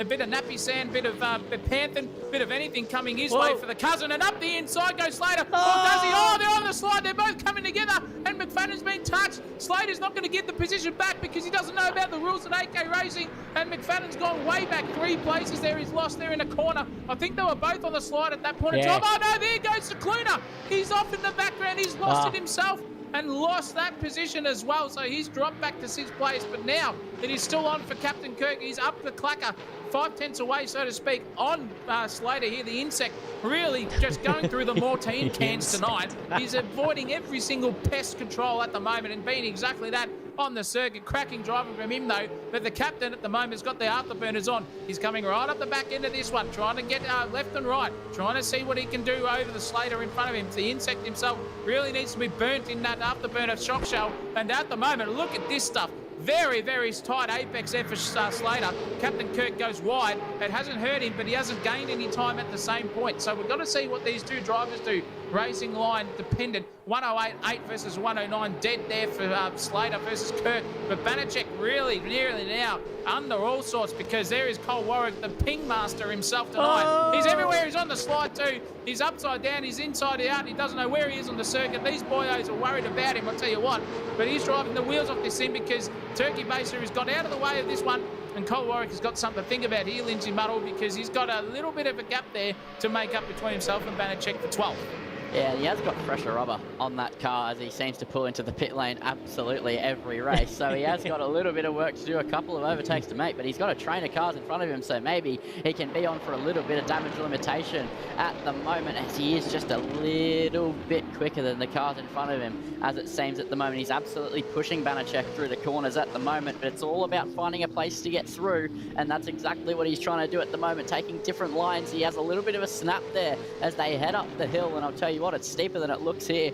You get a little bit of air up the hill, which makes it very, very difficult. I'm trying to get my words out. There we go. Got there eventually. And Warwick still hounding the back of Banachek as you make your way through the crest. It's a little bit blind up the exit, and you just got to plant the throttle nicely. Don't get the grass on the outside. That's not what you want, as they're absolutely fully committed. And down the inside, the final corner, Warwick tries, but he can't pull up alongside Banachek. But that shows that Warwick is not waiting around. There's 2 laps to go, and it's absolutely all kicking off, as well as Kirk getting past Slater, it looks like, further up the front. They have swapped around. They're still going at it here, side by side, but they slot single file. Geordie Slater losing the position. He won't want to let another podium position slip through his fingers like it did in race 1, but this time it's all going to come down to the driver behind the wheel, and right now he's looking a little bit all over the place, and Kirk is absolutely flying away at the moment. And Christopher Munro,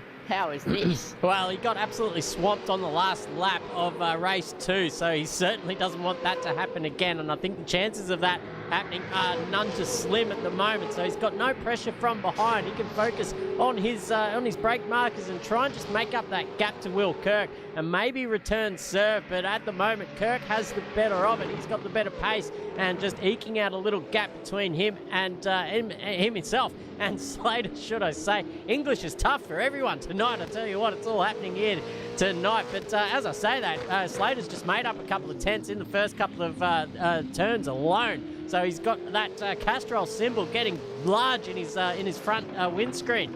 But look at that. Will Kirk getting nice and skatey on the way into turn 5 there.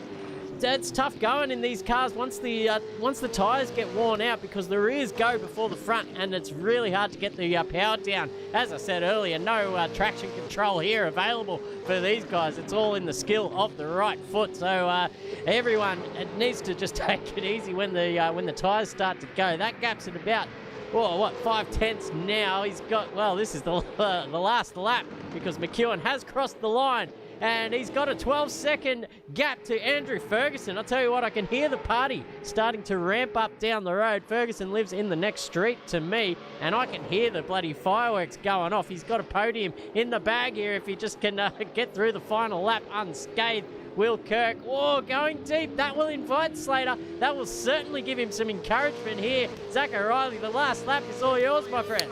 Oh, look at this, Slater, right on the arse end of Captain. Can he get the afterburners put on Captain and skip away here for the rest of the final proceeding here at Oran Park?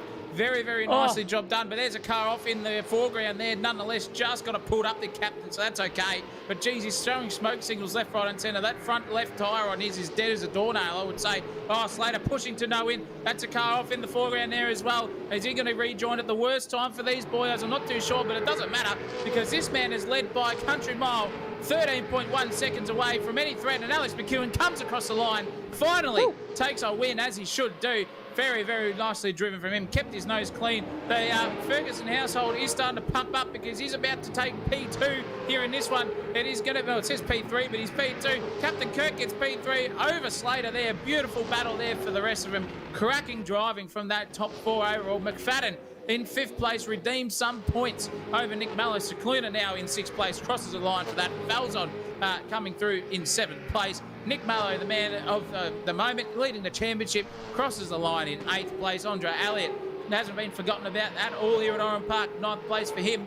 And to round out the top 10, here's Will Bullock. What a cracking event this has been so far tonight. Yeah, we've had our ups and downs here tonight. Clint Goff, we're crossing the line for 11th with Colin Warwick just being pipped on the line by a couple of tenths. Rick Banachek down there in 13th position, crosses the line with Nielsen and Nielsen, the brothers pairing going across the line there in 14th and 15th. Lockie Grant now a little gap with a bit of a suck from a blue flagger there. Brody Barber, should I say. Benny Barber, a classic Queensland legend there in the rugby league world. Ian O'Brien in 18th position. Hayden Cook crosses the line in 19th with James Bullock in the green-eyed monster. You cannot miss it. Jesse Marshall.